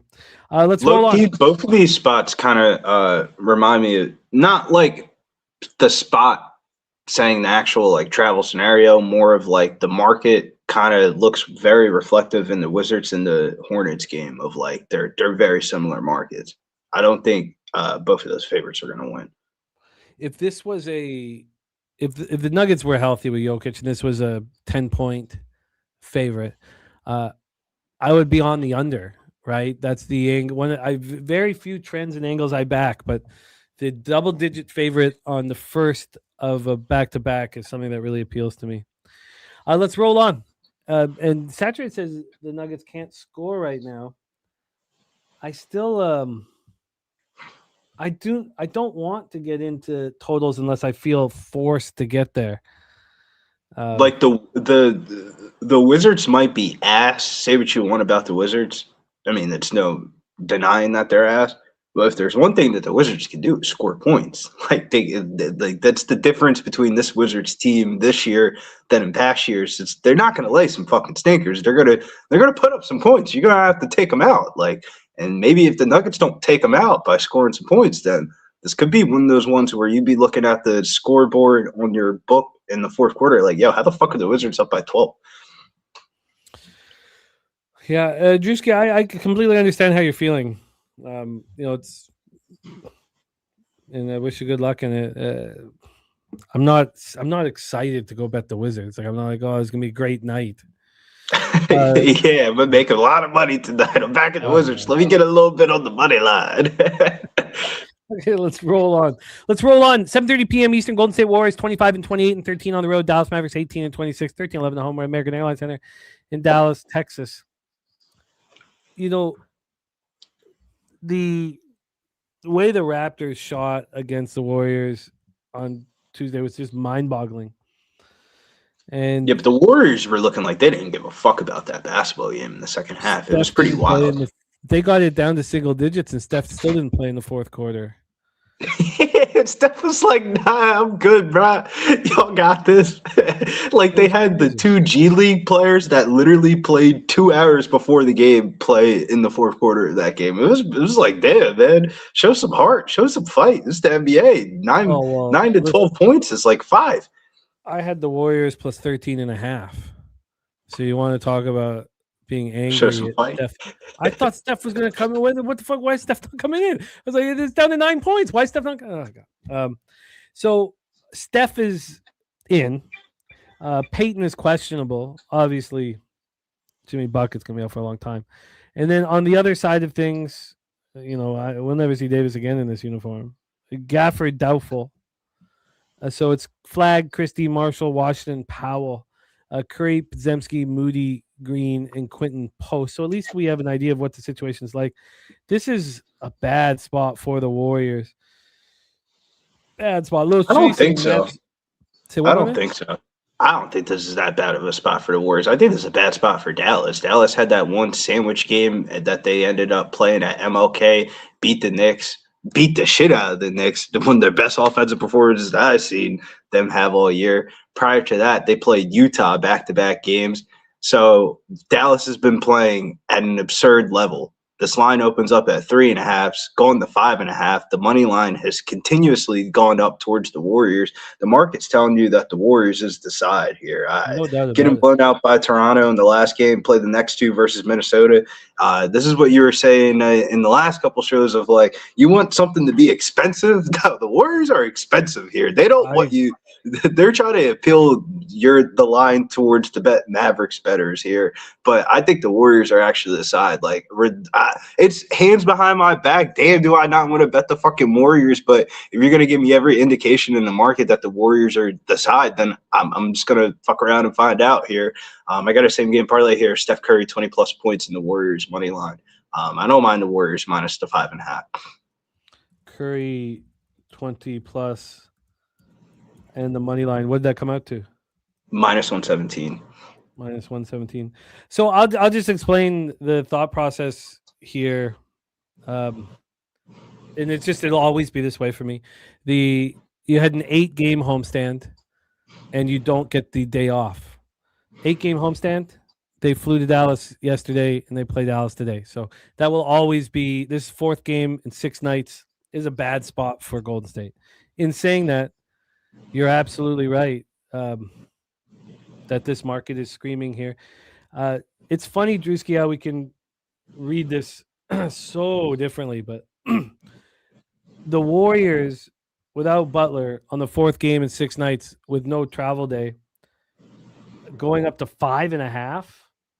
I mean, they are begging now for Dallas money. I mean, that's clear. I mean, that's clear. And on top of that, this is Dallas coming off of damn near the best basketball fucking game they ever played this fucking year against New York, and a random ass sandwich spot where they were in the middle of a homestand, then go out to New York for 1 game, beat the shit out of the New York Knicks, and then come back at home, and then they're only going up. Like, I would think that the betting public would be on Dallas here. Oh, the line's insane. The Warriors are 8-13 on the road, and they're 6-point favorites. I mean, the books are opening up their arms. They're saying, please, can someone please bet the Dallas Mavericks here, which is nuts to me. I'm not going to do it. I'm not going to take those. I can understand here with this market screaming Warriors, but this is not the way I want. But maybe I should just listen to the books, man. I can understand why anybody would. You have 90. Maybe I have to. I guess I have to. Yeah, I'm telling you, Jim. You look inside the market in this game. This is every fucking market indicator that the Warriors are probably a good bet today. 90% of the spread cash is on the Dallas Mavericks. 90%. I mean, even the public books have moved this heavily in the direction of the Warriors. And maybe, oh my God. So it's circa, and we see this, and I was talking about, I think it's 80 to 85% of the time. Circa is 63% of the tickets and 89% of the cash on the Dallas Mavericks, and they've moved the Warriors from 4 to 5.5. God, it's sick. But Bill Siebert says he's got a future bet on the Knicks winning the East. What do you think about it? Honestly, I think the Pistons get their fucking revenge. But I think the Knicks are winning the East. It's wide open. It's way more wide open. Don't sleep on them Celtics. Do not sleep on them Celtics. They get hot at the right fucking time, and Jason Tatum comes back after the NBA All-Star break. The Celtics are going to be right in that Knicks. It's going to be fun. It's going to be fun. The East is wide open. Same in the NHL. East is just wide open. So it's going to be fun. There's nothing wrong with it, Bill. I just think that when it comes down to playing a team every second game, if the Pistons stay healthy, I think they're tougher. I think they're just tougher. I don't think the Pistons have enough offensive scoring to beat the Knicks, because what happened in the playoff series last year was Kate Cunningham was going off for like 40 fucking points in every game, and then they got to game 7 and nobody else could score. And Malik Beasley was like hitting the big shots, and Malik Beasley is not there anymore. They've added some shooting, but I can tell you this, and we know this. If the Coach Knicks Anunoby's going to be hurt. If they make it all the way to the NBA Finals, is Anunoby and Brunson going to be sitting there fresh as a daisy, just sitting there going, I feel great. Let's go. Put me in, coach. That's why you can't bet on Knicks futures, is because of their health. Like you got to just, if they stay healthy, the Knicks are obviously the best team in the East, but them staying healthy is a stretch of them. I can tell you that Brunson may or may not. But OG Brunson's too fucking small to be doing what he's doing and staying healthy. I think that's why Dallas got rid of him in the first place. OG Anunoby, I mean, it's just, look, we dealt with it in Toronto. When it's so important, he's not healthy enough to deliver. When he's healthy, he's a beast. But so I there's nothing wrong with it, Bill. Maybe I should put my money where my mouth is. Let's just quickly take one quick look at what the future market is here for that Eastern Conference here. And then we'll get into our next spot on the board. No, this is perfect timing because I am placing that Alexander Sarr bet, and I probably won't tweet it out. Wink, wink. And it is. Can we get a better odds on this? Is it you gonna make this official for us with us? Yeah, I'm gonna send it in the Discord as well. Okay, so what is the bet so I can write it in? Alexander Sarr over 17.5 points. I'm trying to get the exact odds on it right now. But FanDuel, you hit them on some challengers in the morning, and then they start on the lag up the account here. I've been having a couple of problems with FanDuel in the last day or two. Had to get on the customer service line with them last night. Well, let me know, because I'll also line shop for you here. We have Pistons at 350, Celtics 375, Knicks 375. And, in all honesty, if I'm going to say that about OG and Brunson, I should probably say it about Cade too. It's not like he's being this, model of health. But the Cavs, I expect to get better. But I think it's the Pistons' time. I don't know if that risk reward makes any sense, honestly. 350. You might want to, take a flyer on them to win it all at 16-1 too. Look, I understand that that everybody believes that the champions are coming out of the West, but You know, we've seen the Pistons team before in the NBA Finals as big dogs go 4-1 and take out the Lake Show. So, I'm interested here. I'm interested putting my money where my mouth is. I only have the one two bets on the futures. I have the Spurs. You know, that's it. That's the only thing I have. 33 to 1 and God, I forget what I've got to go back and check. Okay, but let's roll in or on. I think you're right, Brizzy. I think that the Warriors just have to be bet here. I'm shocked to say that. Trust me, I don't like betting. I mean, not that I don't like betting the Warriors. I just don't bet on the Warriors too much, especially on the road. If I'm betting on the Warriors, you're usually at home. But damn if I do, damn if I don't. The market's too good enough here for me not to hop in. Tommy says, I feel like the Raptors fully healthy, they could be a problem for some people. They'll be a problem for a lot of people. I don't know if we need to put a future on them. I think that we can just bet them game by game. You could just feel good about the Raptors not being bad anymore rather than putting hard-earned cash on it because they look great. The East is going to start turning up a little bit when some of these teams start turning up a little bit. Like Cleveland Cavaliers, like as a 7th, 8th seed right now, wait until they start turning up a little bit. Well, good God. I mean, I understand they're the ones that taught us that, you know, the regular season isn't important from last year, but they've taken it a little too lightly here. They're just taking it too far. But Tommy, maybe we should have a flyer on them in the East. I mean, look at when you have these 28s to 120. Look how easy it is for me to hedge the Rams because I got them at 20 to 1 and 8 to 1. It makes it really easy to put yourself in so maybe I should. A nice job, Don Play.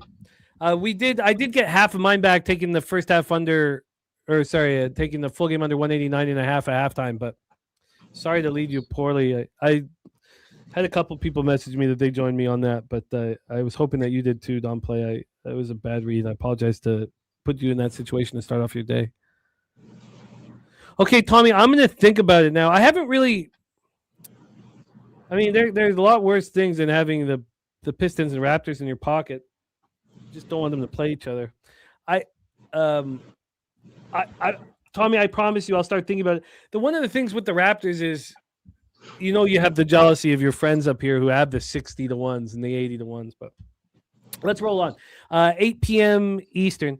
We have the Chicago Bulls, 21-22, 7-13 on the road. Minnesota Timberwolves, 27-17, 15-6 at home.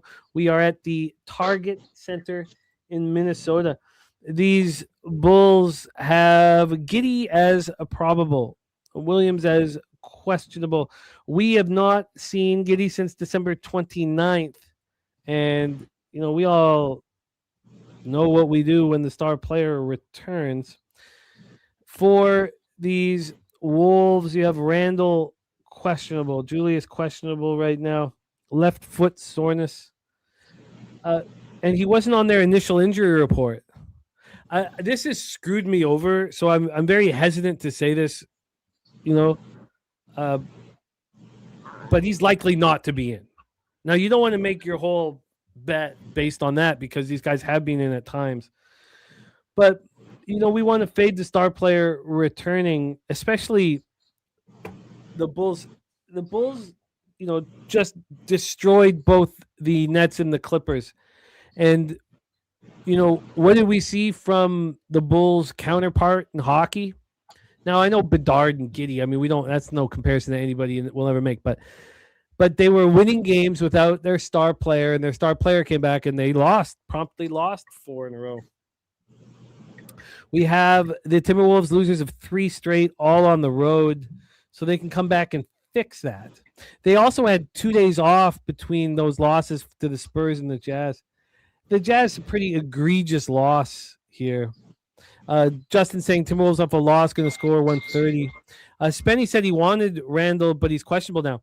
I think if we want to fade the Bulls, we have to wait. Giddey announced in, Randall announced out. Then we pull the trigger here. The Wolves are coming off losing outright.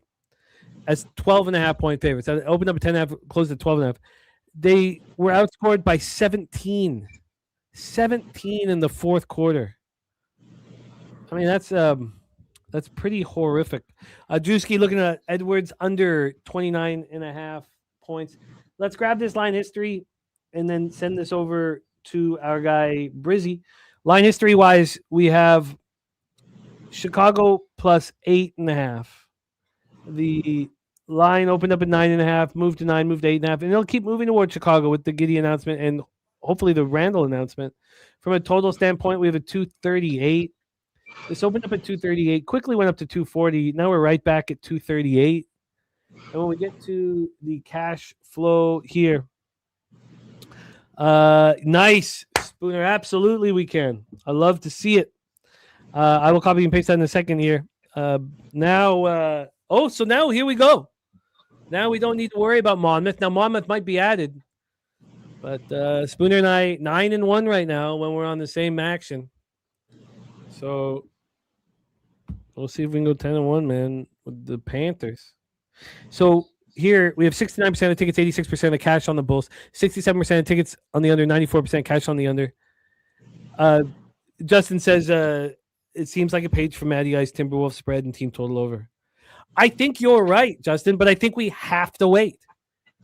We have to get the better number. I think you're right. I think this is a bounce back spot for the T-Wolves. We're fading the team with their star player returning. And I think you're right with the team total over as well, which, we'll have to see where that goes. But I'm right with you. Justin. Take it away for us here, my man. By the way, just my 2 cents, also liking the T-Wolves tonight. Brizzy, also, I just want to set you up here, too. I want you to talk about the Baddie fight a little bit, just to get people excited about the video. But I do want to hear some of your thoughts on it at the end of the show. Spooner, I'm going to copy and paste that right now. Take it away for us here, Brizzy. Bulls, Wolves. Yeah, Minnesota coming off the 3 straight losses. Good get-back spot for them here against Chicago. I don't know. I expect them to have a good offensive output, I should say. Their team total is absurdly high. Their team total is 124.5, the highest on the card today. Chicago's played better of recent, but more at home than anything. I lean towards Minnesota, don't love. I would say Minnesota first half team total over 60.5 would probably be the best bet. If you think Minnesota's going to have a good offensive bounce back, it's probably going to come early. And Anthony Edwards over 3.5 3-pointers keeps on paying, but I'm probably not going to bet on this game. Okay, I know the plan. So the plan is wait. Giddey announced in, Randall announced out. Bang them both. Giddey announced in, Randall announced out. 6.5, Busy? Or is that 7?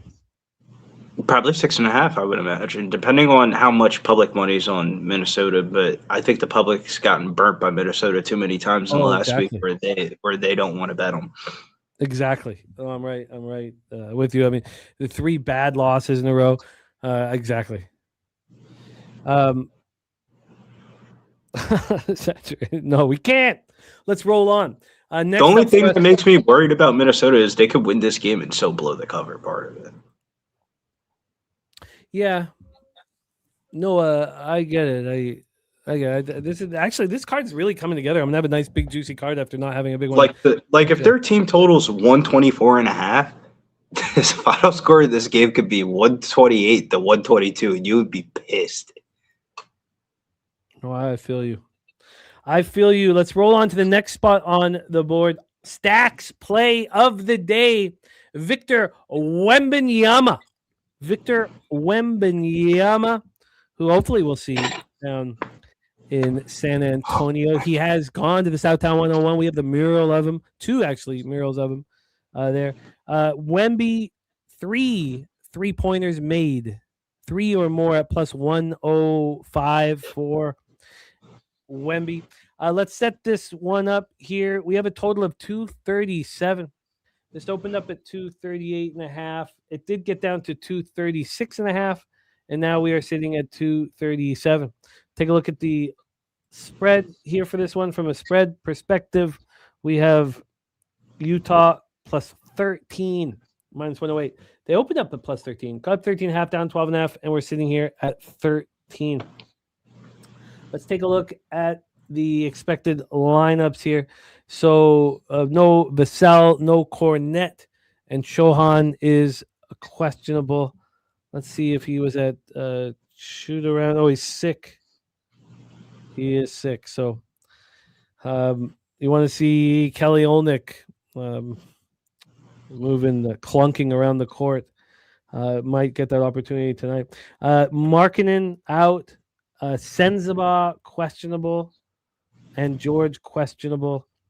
Sensabaugh is sick. He's missed 2 straight games because he's been sick, which means we've got to watch Kyle Anderson slowly move around the court like Joe Ingles.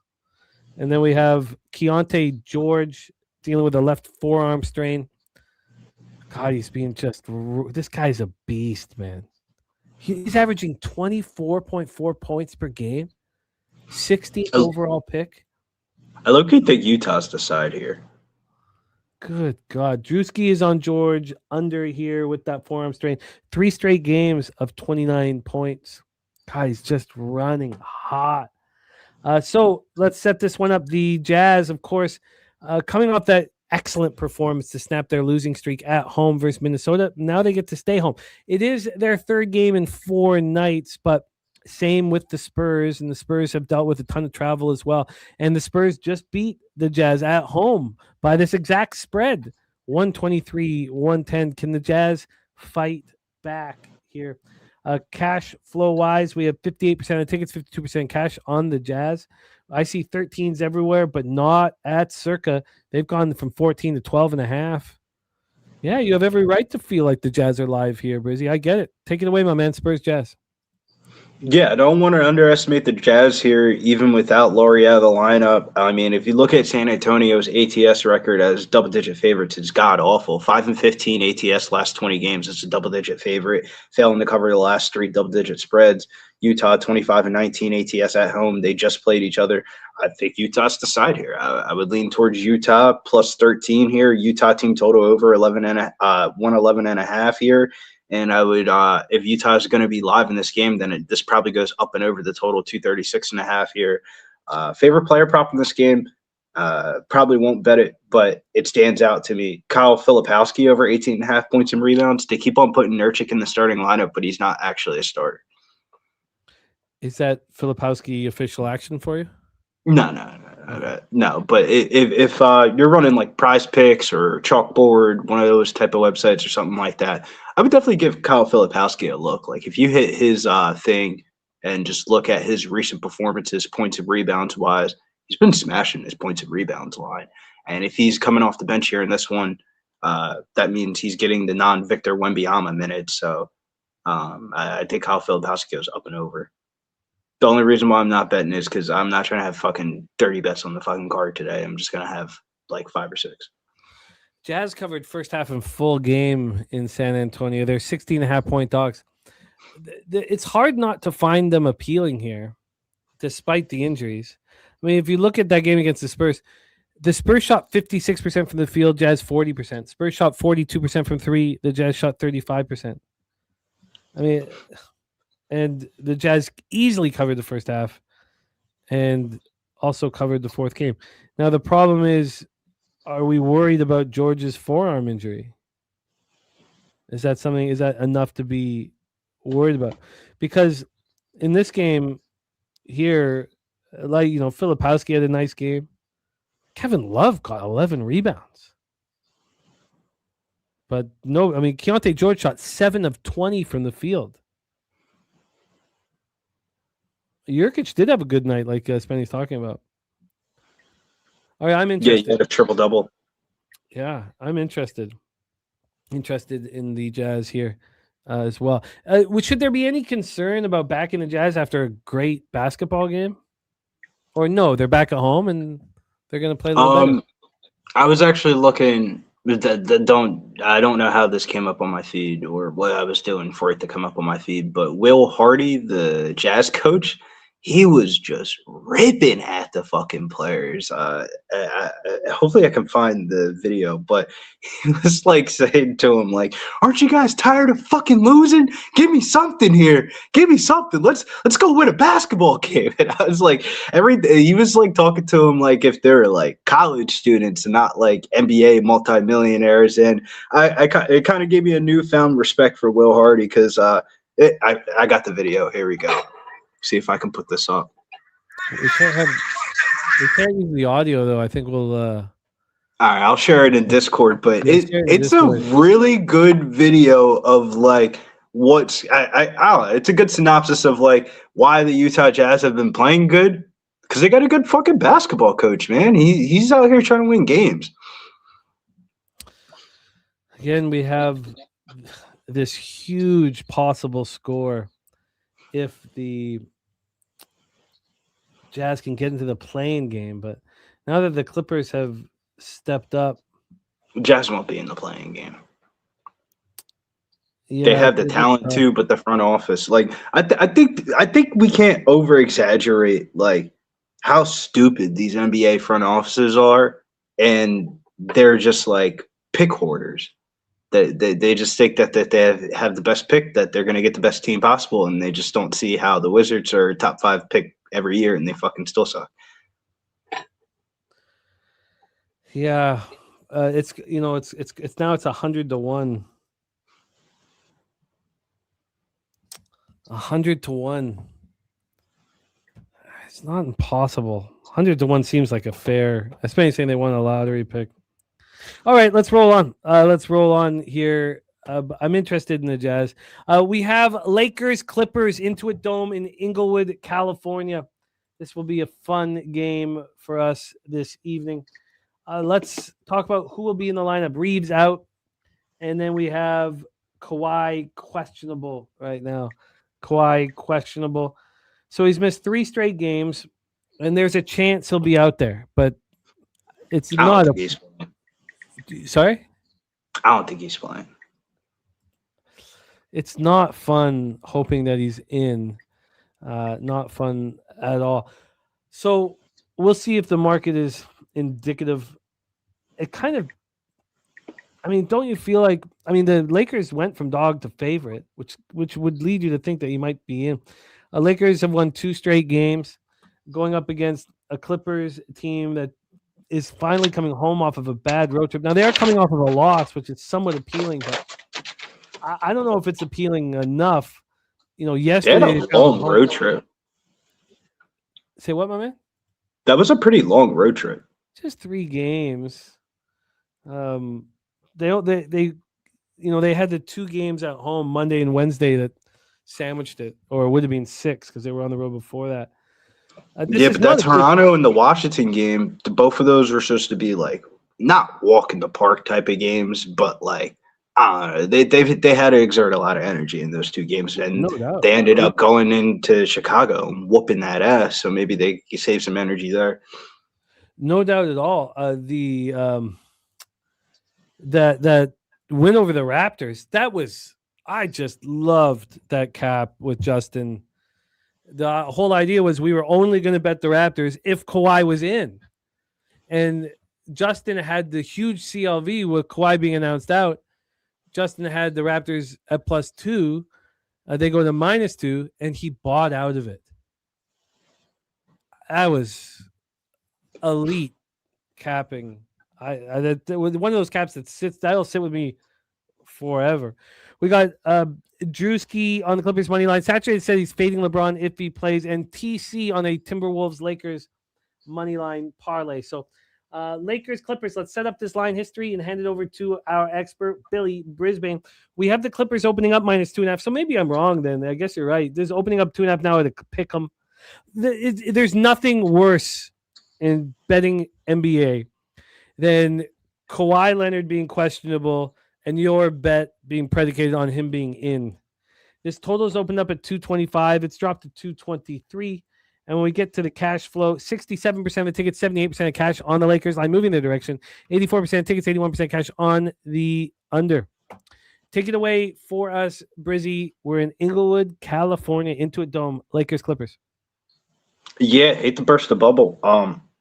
Don't love this game, but I do think I like the Lakers, but I don't love the Lakers. So if I don't love a side, then the fuck am I like?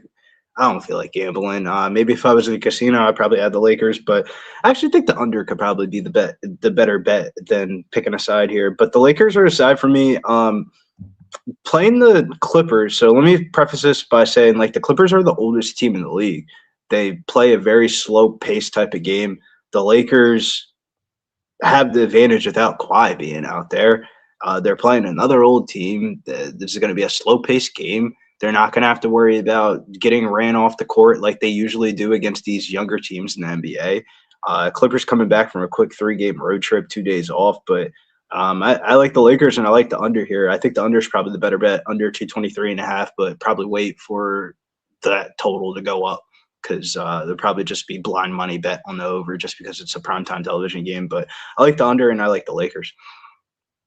Yeah. Yeah, I get the under. I get that under here. I mean, God, okay, that's going to take more study. I don't know if I get there, but I think that lean makes a lot of sense. Let's roll on. Our final spot on the and we got LeBron 35 PRA minus 127 AM saying that's pick 'em now. By the way, AM's joining us for the National Hockey League breakdowns tomorrow. Our final spot on today's show. Let's attack it. 10 p.m. Eastern. Miami Heat 23-21, 8-14 on the road. Portland Trailblazers 22-22, 12-10 at home. We're at the Moda Center in Portland, Oregon. Portland on the first of a back-to-back. They host the Raptors tomorrow. Tommy saying that he doesn't know Jazz coming off a huge win over the Timberwolves. Spurs coming off a rival loss to the Rockets. Yeah, Tommy, that's the problem, is that win over the Wolves, but they're back at home, and should the Spurs be this big of a favorite? They just beat them by 13. Will it be that different? I hear what you're saying, and it's important what you're saying, Tommy, and I'll just look at the model though of like Spurs. Look at these two things. The Spurs as a double-digit fucking favorite is god awful. 5-15 ATS last 20 games. And then look at how many times has Utah backdoor covered a home spread? Like, that is like, the Utah Jazz have been put on this earth for sports bettors to bet on them at double-digit odds at home. Like, it's just a plus EV spot. This year. Remember last year? Last year it'd be 50-50 at the half, and you'd be sitting there going, I got him plus 16. They were so first half. Yeah. But you're right. You're absolutely right. Don Play says, why are the Blazers favorite? He says, when it's fishy, we go fishing. I like the Blazers. So does Don Play. Let's set this one up here. And Turnbuckle Tommy says, over 80% of tickets and money on the under. Says, give me the over 222.5. Lakers can't guard nobody. Yeah, but that's not the thing, that the Lakers can't guard anybody. The Clippers play at such a low pace that the Lakers are going to be like, yo, this is lit. We've been getting ran off the court by teams of recent. 94, a high 94 possessions a game, man. But let's set this Blazers Heat game up. First off, we have a total of 236.5. It's opened up at 239. It's dropped 2.5 points down to 236.5. Let's get to the point spread. From a spread perspective, we have Portland going from dog to favorite plus 1.5. They got up to minus 2.5, back to minus 1.5. There's different ways of looking at this here, and I'll get that for you in a second, Tommy. I want to stay with this spot. I don't think this is a fishy line.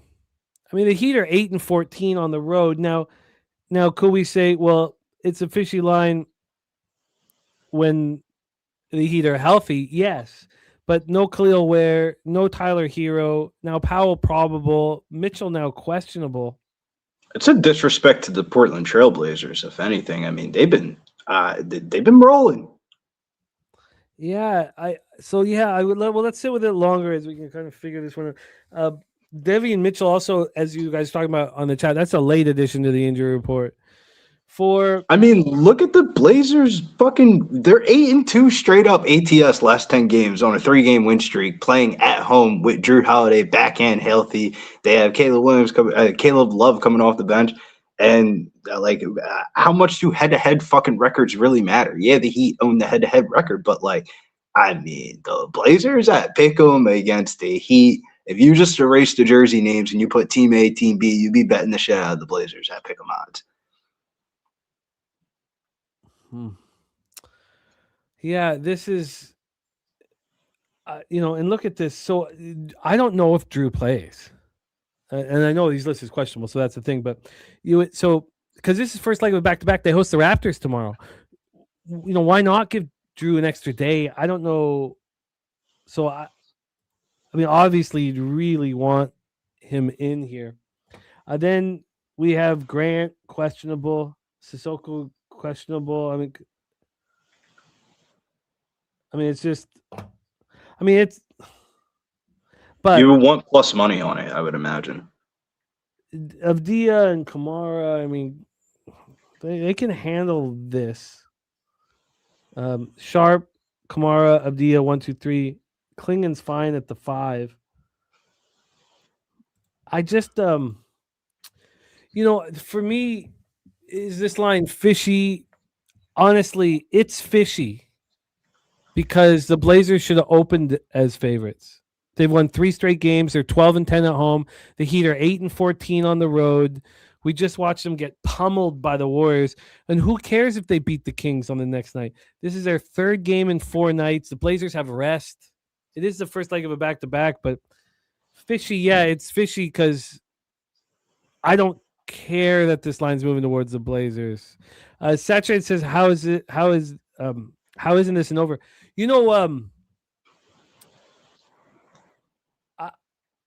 I think I respect this line moving towards the Blazers, but you could have said, if Brizzy and I talked about this game at 5 in the morning or 6 in the morning, we'd say, well, this line's going to move towards the Blazers.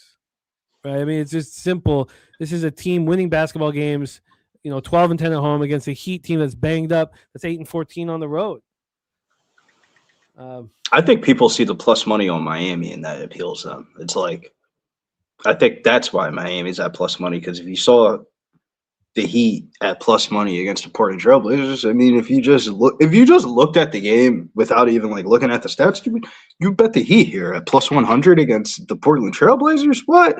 And then you actually look inside the layers of the game, bro. Portland's been one of the hottest teams in the NBA, 8-2 straight up ATS last 10. They ain't nothing to shy at.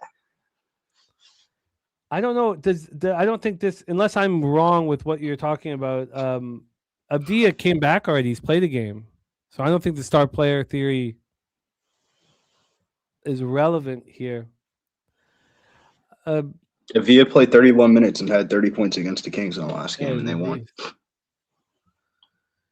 Yeah, I mean, when we won the Fade the Blazers is because Denny Avdia and Drew Holiday are out. Both of them are in, so it's maybe we should back them. But this is a really tough game. I find it very difficult. This line doesn't make sense, and of course, it's moving towards the Blazers. I don't put too much into it. Now, Coin saw Portland minus 2.5 at Circa last night. Interesting, very, very interesting. Because we have 53% of tickets, 73% of cash on Portland. Let's go to Circa right now. You're absolutely right. Wow, Coin. That's important to know. This line's, in fact, moved to Miami. We're just talking about, because Circa opens up at night and BOL opens it up in the afternoon. Justin talking about if Drew plays. Yeah, you know what? This is going to require a lot more time here and in an understanding. It's the last game of the card. You don't have to run to the window to be the first one to be a dumbass. It's a 10 o'clock p.m. game. I don't think I want to be involved. I don't. This game is. But Brizzy, sorry, I'm hemming and hawing. Take it away. Final thoughts here on. I mean, that was kind of the breakdown of this one here. I'm probably not going to bet this game though. Yeah, it's an ugly one. Thank you. Sorry about that. I lean towards Portland. If I'm having a great night and we're rolling in here in this 10 o'clock window, Yeah, I might be adding the Lakers and the under as a little same game parlay, and then a little Portland bet. But you know what? I look at that time of night. I might be sitting by the TV watching some Australian Open, baby. It's generational wealth. I mean, you're missing out on generational wealth. I mean, when have you ever seen a card that 16 out of 16 favorites have won and covered the spread? Name another fucking sport where that's happening, man. Like, what? You can literally make progressive money by not being a fucking idiot betting on tennis. Well, it looks like I'm going to miss out on that generational wealth. Wouldn't be the first time. Wouldn't be the first time, Brizzy. Brizzy, excellent work here. So let's review the plan of attack here. I want to know if LaMelo's in, and I want to rock with saturated on Charlotte. I'm going to be on the Sixers. I'm going to be on the Wizards. We did. Oh, and I failed to do this. Let me get if we can get a nice number for the SAR look. That's something that's not going to be tweeted out. That's for us here from Billy Brisbane. That is the SAR. Yeah, I'm going to send it in the Discord too. Beautiful. That's SAR over 17.5 points. I'm going to see if I can beat that just for my record keeping purposes. That is here, SAR. And that player prop. Okay, here we go.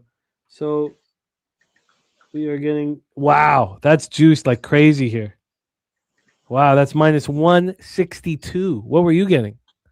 I was getting minus 130, but I also played it on a couple of different books because I really like the Alexander Sarr prop. Like, I'm like, what? He isn't going to get 20 points against the Nuggets? Like, I like, if you wanted to just skip, like, maybe if you're thinking about tailing, and not you saying specifically the chat, if you're thinking about tailing and you want to bump it up, I think Sarr scores 20 in this one.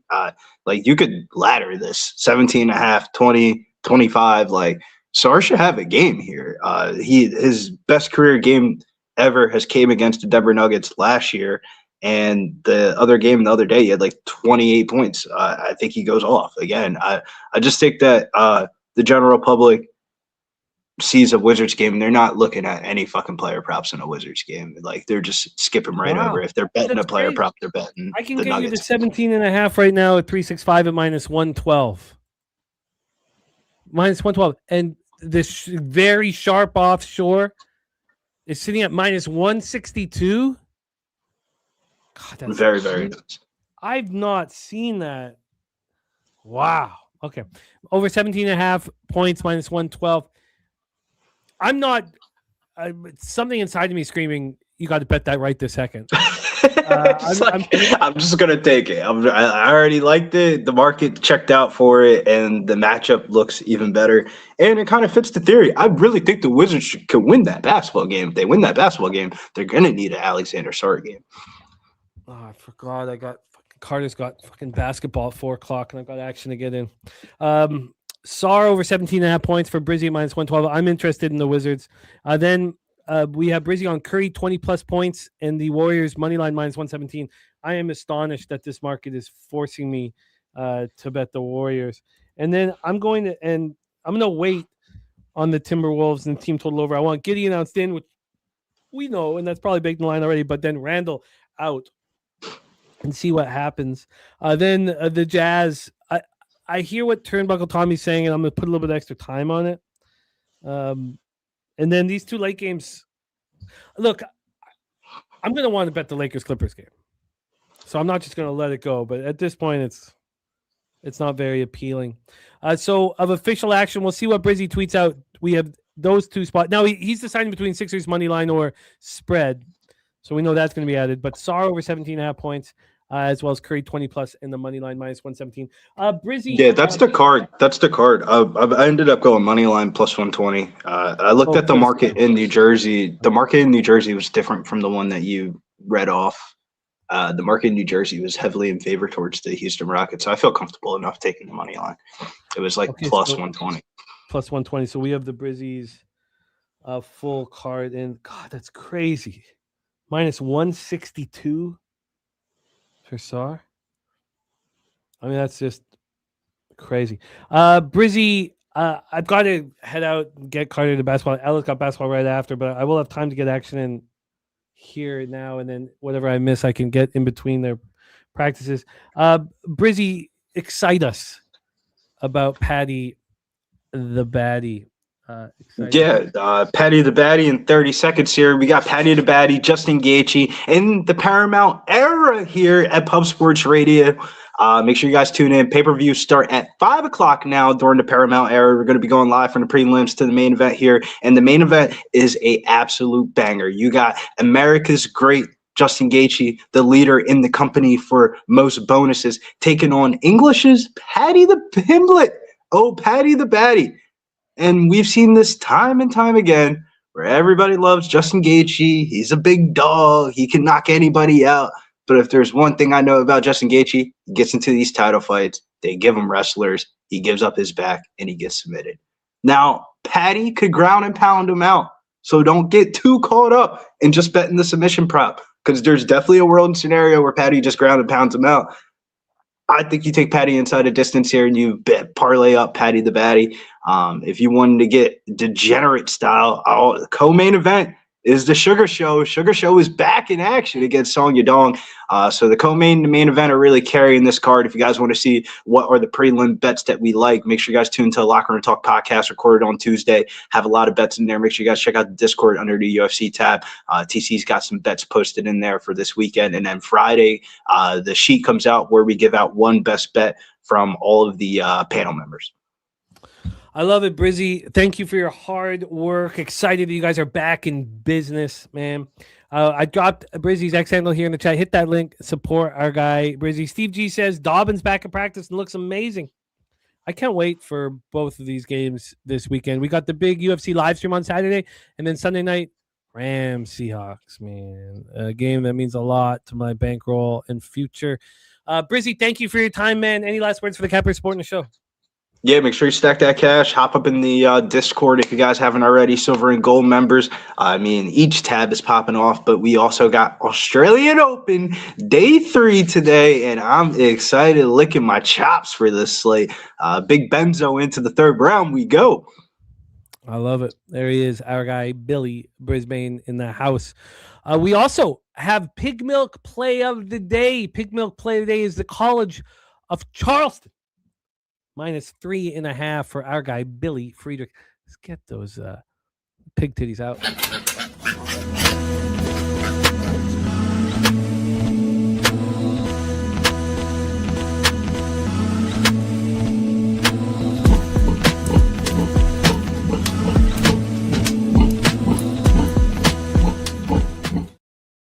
Justin McKelvey, Penn State +5.5. I want to take a closer look on that. Los Chudy on the Rockets, the Mavs, and the Clippers as well. We also didn't get enough chance to talk about Ronnie Crawford's spreadsheet plays today. Philadelphia 76ers.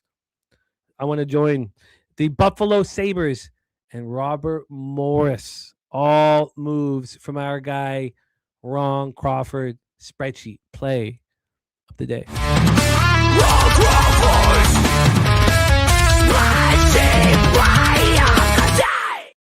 Los Studio on the Rockets, Mavs, and Clip Show tonight.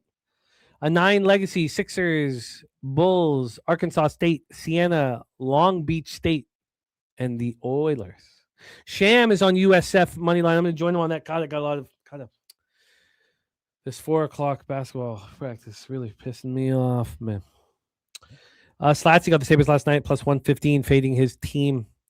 We have our guy, Robert Cherry, Green Bay Moneyline, Weber State Moneyline, Campbell Moneyline, Texas State Moneyline, Eastern Illinois Moneyline. Rod Zawacki says, bet on Wisconsin when they score 81 to 86 points in the game. Wisconsin record since 2025, 11-0 against the spread.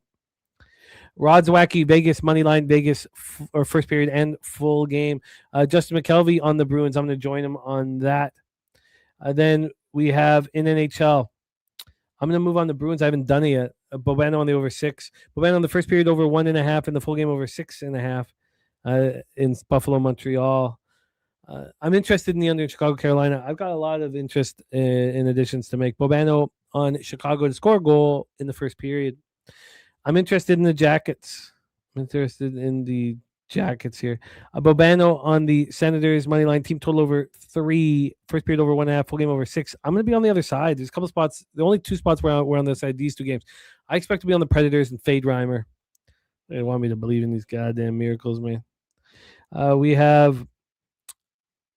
Should I then move on to team total over 3? Because I'm fading Reimer, and this is Jets money line for me, Panthers money line for Bobano. We're going heads up. He's also on the over 5.5 in that one. He's on the Oilers team total over 3.5. I want to bet the under 6.5. I know it goes against every trend in the book, but I still want to go up against it on the under 6.5. I'm gonna have to sit with it longer. And then I think I'll join Bobano on that over 6 in Detroit, Minnesota, moving in the wrong direction. Maybe I stay off of it, but he's on the first period over 1.5, the full game over 6, the draw, and Tarasenko for a goal. In college basketball, Spooner on NJIT plus 8.5, Quinnipiac minus 4.5. Stacks play today. Number 2 is William and Mary. I may join him on that one. Monmouth, I was thinking of joining. Spooners on Marist money line. I want to join you guys on USF. Sham on it. Spoons on it. Matty Ice on Iona. UCSB. Santa Barbara there, Towson and SIU Edwardsville, and Spooner also on Arkansas State. Pamper Pop play today is Merrimack moneyline, which makes me uncomfortable because I'm on the other side. Iona, but I know why anybody would want to be on Merrimack. It's they're 8-1 in the conference, and it's a pick 'em against a team that's 4-5 in the conference, which obviously piques my interest on these New Rochelle, New York Gales. Northwestern -4, -104, and James Madison -4, -116. I like them both very much. Georgia State -126. Spooner joined me on that. 9-1 when we're on the same action this year. Jacksonville -3.5. Southern Indiana Screaming Eagles money line for me. St. Thomas -7. The team total over 81.5. UC Davis +2.5. Spenny Penny Bombs is on Paolo Banchero double +160. Anthony Black 6 or more assists +186. Aaron Gordon 8 or more rebounds +114. And a double +275. PJ Washington 8 rebounds +130, double +350. Randall 5 assists, 7 boards +145, and double +225. Now we got to see if Randall's in or not. I need to know if LaMelo's in. If he is, I'm gonna be on Charlotte. I know he's coming off the bench, and the importance is not the same. Brizzy on the Sixers money line. I'm gonna be joining him on the Sixers, and I'm gonna be on the Wizards. Do I move on SAR too? I mean, it's just insane to me that they'd be 50 cents off. I mean, the sharp book's telling me to bet this player prop. I think I probably do it. Tommy and I are going to discuss both Raptors and Pistons futures. Timberwolves team total over. We talked about the plan for NBA. We don't need to hit it again. That's our show for today. Get Carter back on the court, man. Named after Vince. He's going to show why. 4-year-old baller, man. Thank you guys so much. Truly, thank you. We have nothing without you guys, man. You guys are so much fun to Cowboy. I cannot wait to be in San Antonio, man. And I promise you, no water for me. 5 days, no water. Spenny Pennybomb, Steve G, We Do, Nasty Nate, Philly Eagle Flyer, Robert Cherry, Jose Perez, Jermaine, Gregorio Ruiz, my man. Thank you guys for rocking with us. Justin McKelvey will be starring on our show tomorrow. Sham the dog catcher, Turnbuckle Tommy. It's a great group, man. Just my 2 cents. Saturated, Dom Play, Drewski, Gerald Jones, The Godfather, Coin, Irish King. Thank you guys so much for rocking with us. Let's go get this money, man. BJ, it was great having you rock with us as well, man. Let's go get this money, man. Only one job. That job is to get us paid in full. On behalf of all of us at Pub Sports Radio, Leche. Hey, los bookmakers.